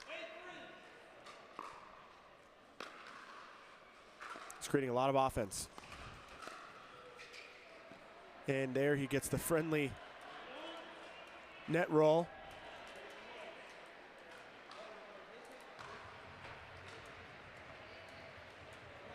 So now Barr is actually asking the referee if it hits the cross member, the play should be dead, but I don't think it did. I think they might have been asking for clarification. So 9-3, big lead for ATX. And 10-3. Frazier's letting them rip right now. 5 kills to 1 error before that shot.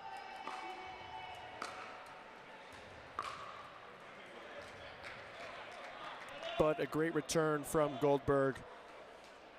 Puts Frazier on his back foot, forcing an error.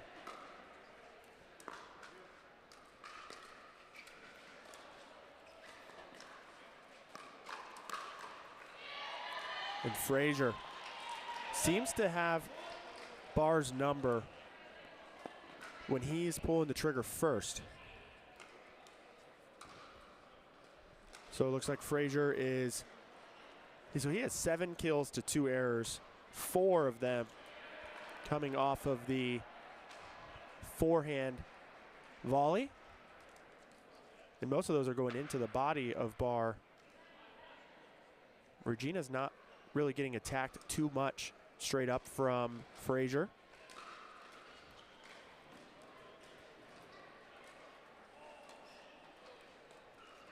Regina Goldberg, 0 kills to 0 errors, so playing solid and letting Deckel Barr create some opportunities. But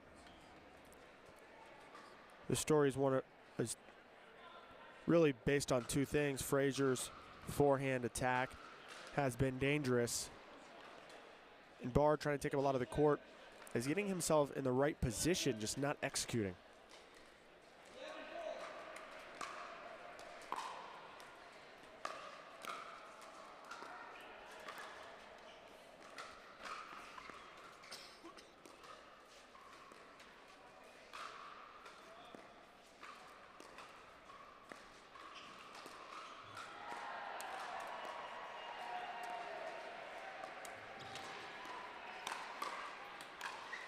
And Deckel Barr finally being able to insert himself in a big way and actually execute. I expect to see more of that as the match progresses.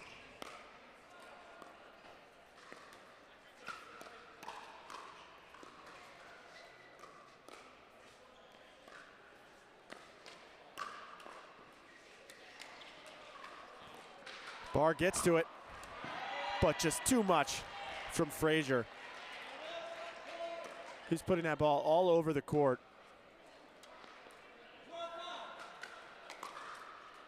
Making Barr and Goldberg really have to move and guess where he's placing it.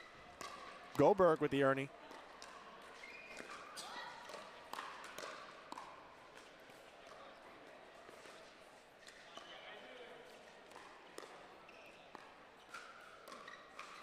And a sneaky hold from Frazier and a big smile on his face. He got Deckel guessing to go sideline. Last second, pulled it in through the middle. 13-5. It is the Dylan Frazier show at the moment, as he earns a free point on his serve. And a timeout by Clean Cause. ATX up 14-5. It is the Dylan Frazier show, who has 9 kills to 2 errors. So just absolute domination from Frazier.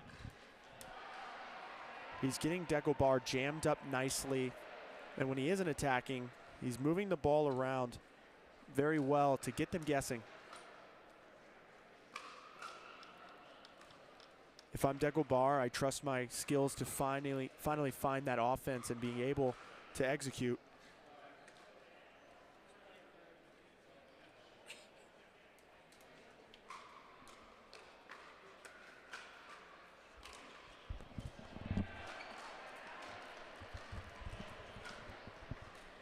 All right, so we're about to get back underway.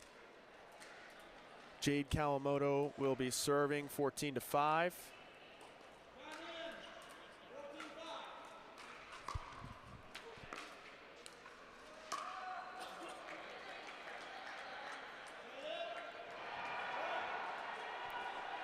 And a quick side out, so a well-timed timeout, but they have a big hill to climb.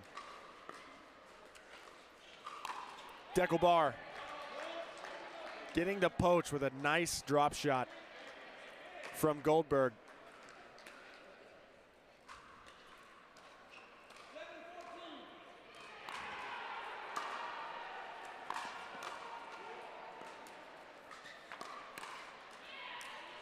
And Frazier going behind Barr. We'll see here again, he holds it very late. Barr seemed to be ready for it. Just didn't have the connection, the volley he anticipated.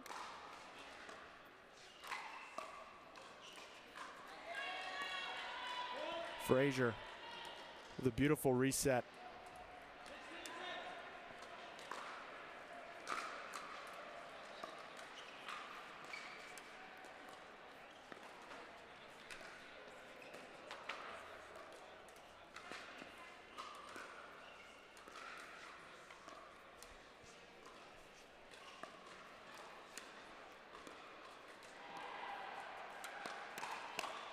Frazier again with the attack into Barr and ready for the next one.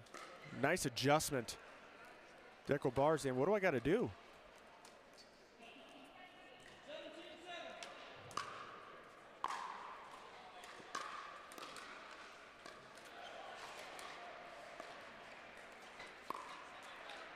And another around the post. Unfortunately for Barr, I think he's 0 for 4 on the around the post.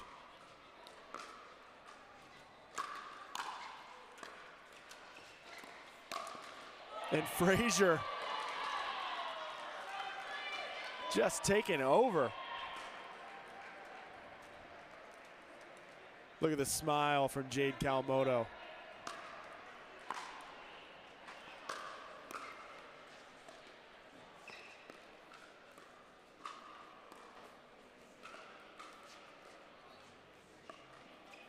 And that ball just pushes wide. I was not expecting this match to be in the certain patterns that they've found themselves in, with Frazier attacking Barr more often than attacking straight in front of him.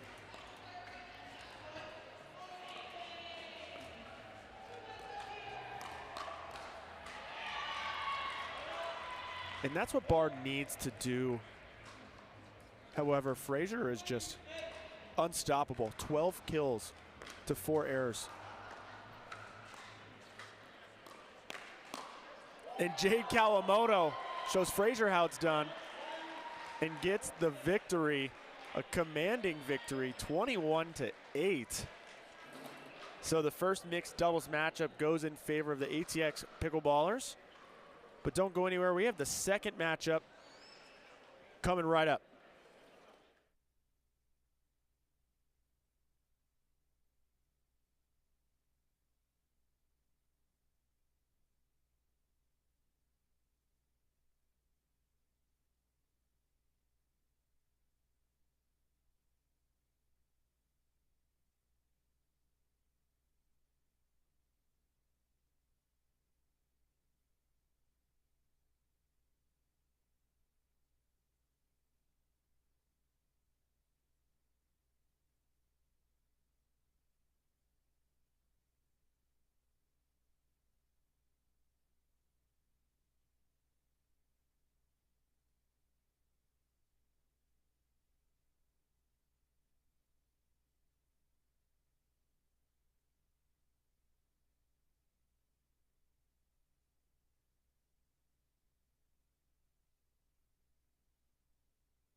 All right, we're back in action here for the fourth game of this series. It's 2-1 in favor of ATX. We just saw Dylan Frazier put on an absolute clinic. But now Team Clean is fighting to try to get the bye into the semifinals, so they're going to want to win this and push it to a Dreambreaker. So Maggie Remenzi and Federico Staksrud on the near side. Pablo Tellez and Sarah Ansbury on the far end. And a big forehand from Ansbury.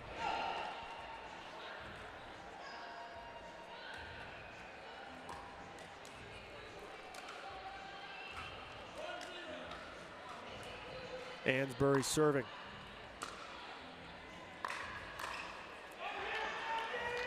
Big forehand again from Ansbury, but Maggie Remenzi all over it.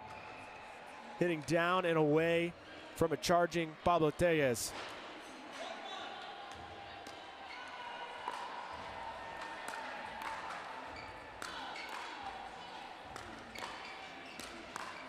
Absolutely incredible hands from Ansbury as she goes for the Ernie.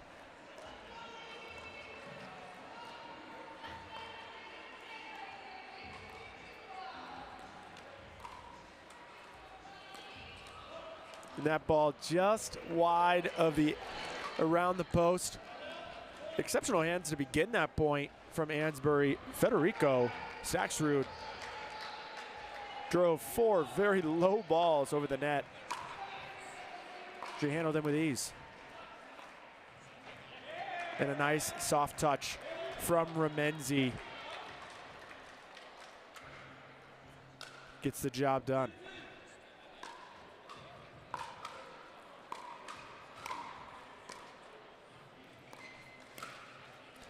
Staksrud with a big poach, and it hit the net and into the hat of Ansbury.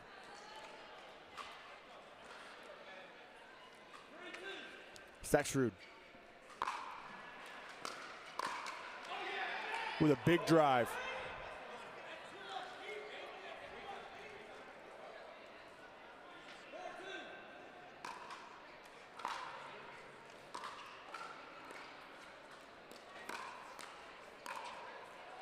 And great hands from Ansbury again, withstanding the initial attack from Staksrud.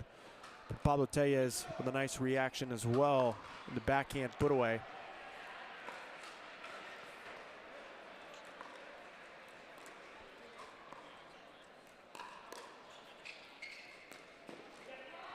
That time, ATP successful with the 2 hands on the paddle. Uses that left hand to really get on the outside of the ball, curls it just in.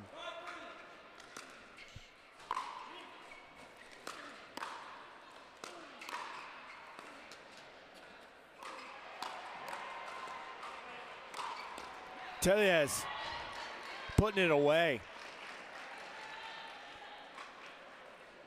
Stepping in after a lot of work from Ansbury, withstanding the pressure from Staksrud and Remenzi. That one just wide due to the charging Tellez getting into the vision of Remenzi.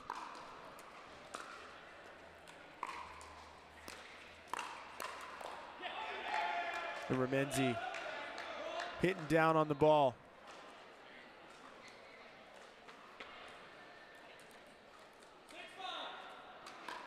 (6-5). Tight one here. With the Ernie attempt. And Remenzi threads it through the 2 forehands.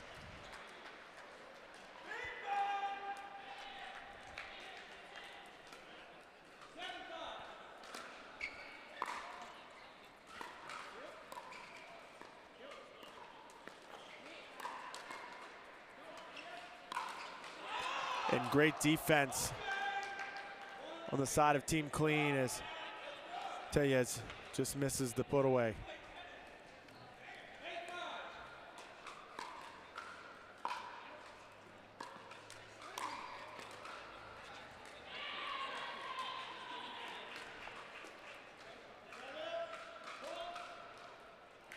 So 6-8, Pablo serving. Maybe just too big of a swing from Ramenzi as she was coming in through the court. Didn't need that big of a swing.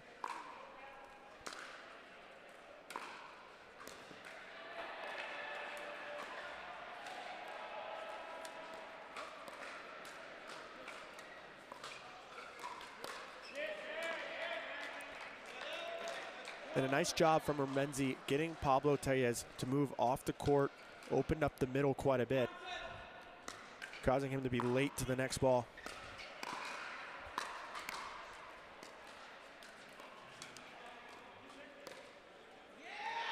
And that ball just inside, a nice flick of the wrist from Tellez.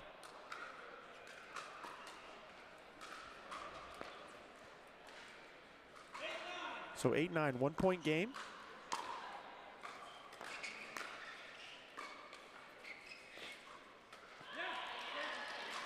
And an unforced error from Staksrud. Haven't seen a lot of those, as it's 9-9.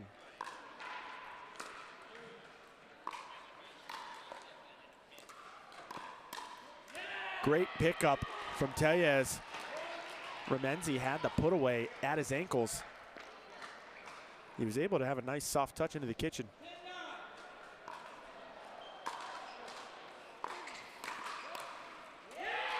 Ansbury and Tellez with the shake and bake. So ATX was down. They were down 3. And now they're up by 2 at the switch. So Clean Cause is going to have to turn things back in their favor if they want to push this on to a Dreambreaker, because they're right now in a hole, down 2-1, and also down 2 points here in the game. Pablo Tellez and Ansbury definitely caught fire towards the end of that first half.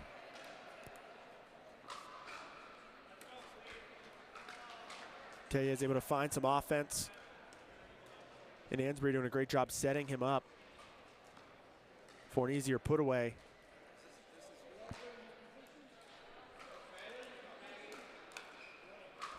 So we're getting back underway here. ATX 11-9, Ansbury on the near side serving.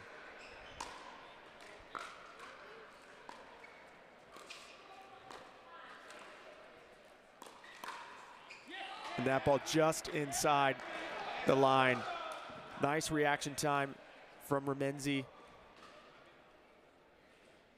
And didn't have too big of a swing, so kept it just inside the line.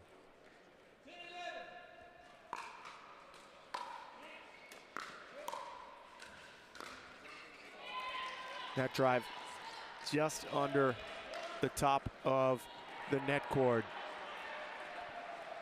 Gives the ball back.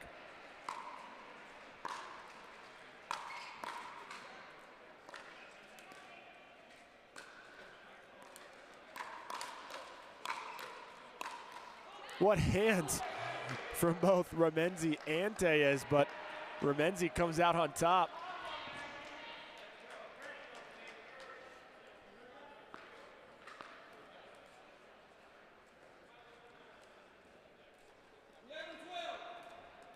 Eleven, 12.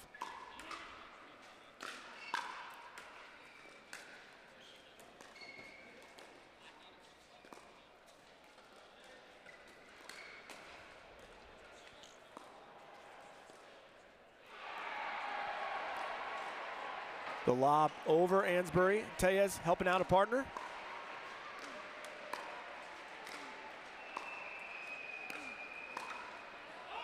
And that one just long.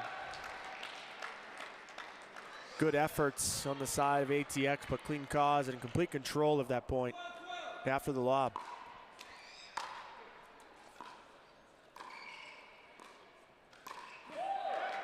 And Ansbury going for the Ernie, but Ramenzi keeping that ball nice and tight.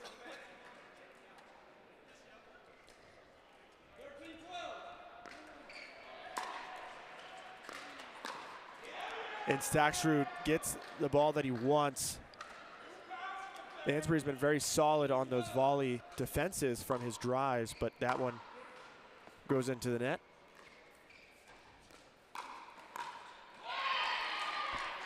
And Ansbury responding in a big way.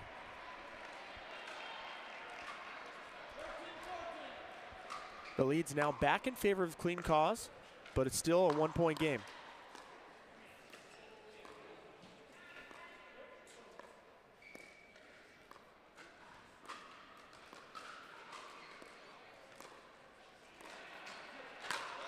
And a big overhead, but unfortunately a push-off fault from Tellez. That's the first time in this game he's done that, but the second time in the series.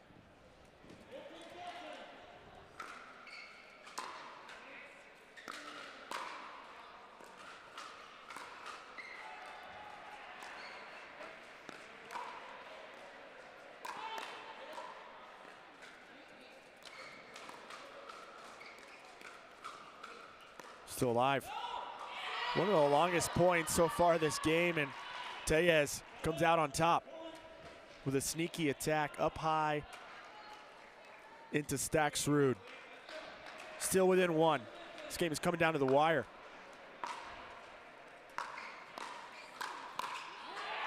And Ansbury coming in big through the transition zone.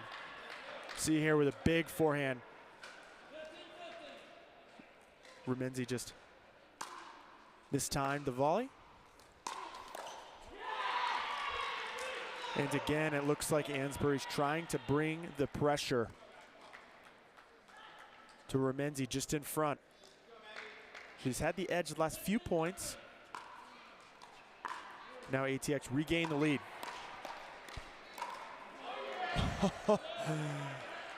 Pablo Tellez playing high formation.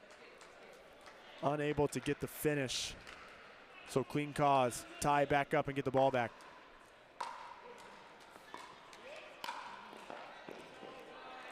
Almost picked up and put back onto the court was Staksrud. So a good ball catching Staksrud, coming up a little too far.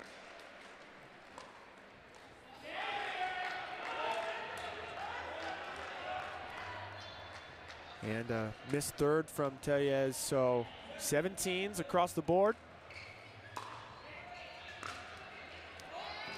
Smart leave and a wag of the finger from Ansbury.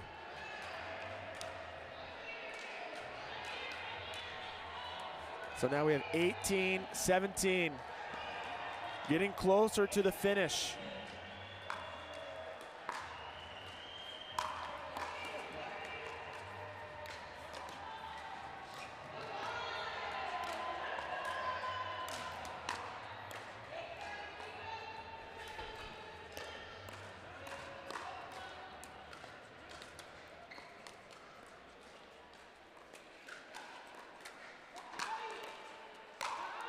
And a great defense off the lob. Sarah Ansbury read it. Sets up her partner, Tellez, for the finish. So Sarah Ansbury right now, 19-17.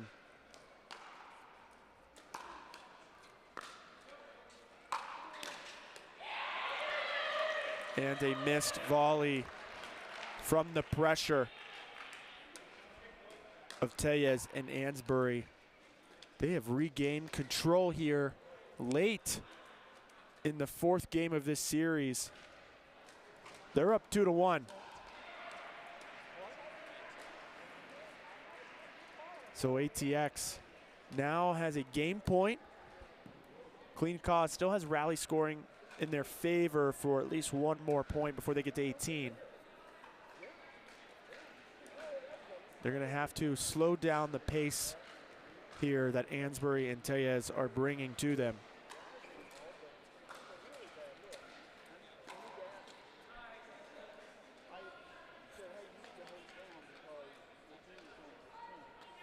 And so we're going to have Pablo Tellez kicking us off here with the first match point of this series.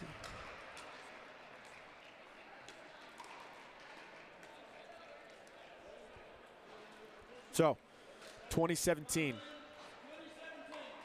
Pablo Tellez.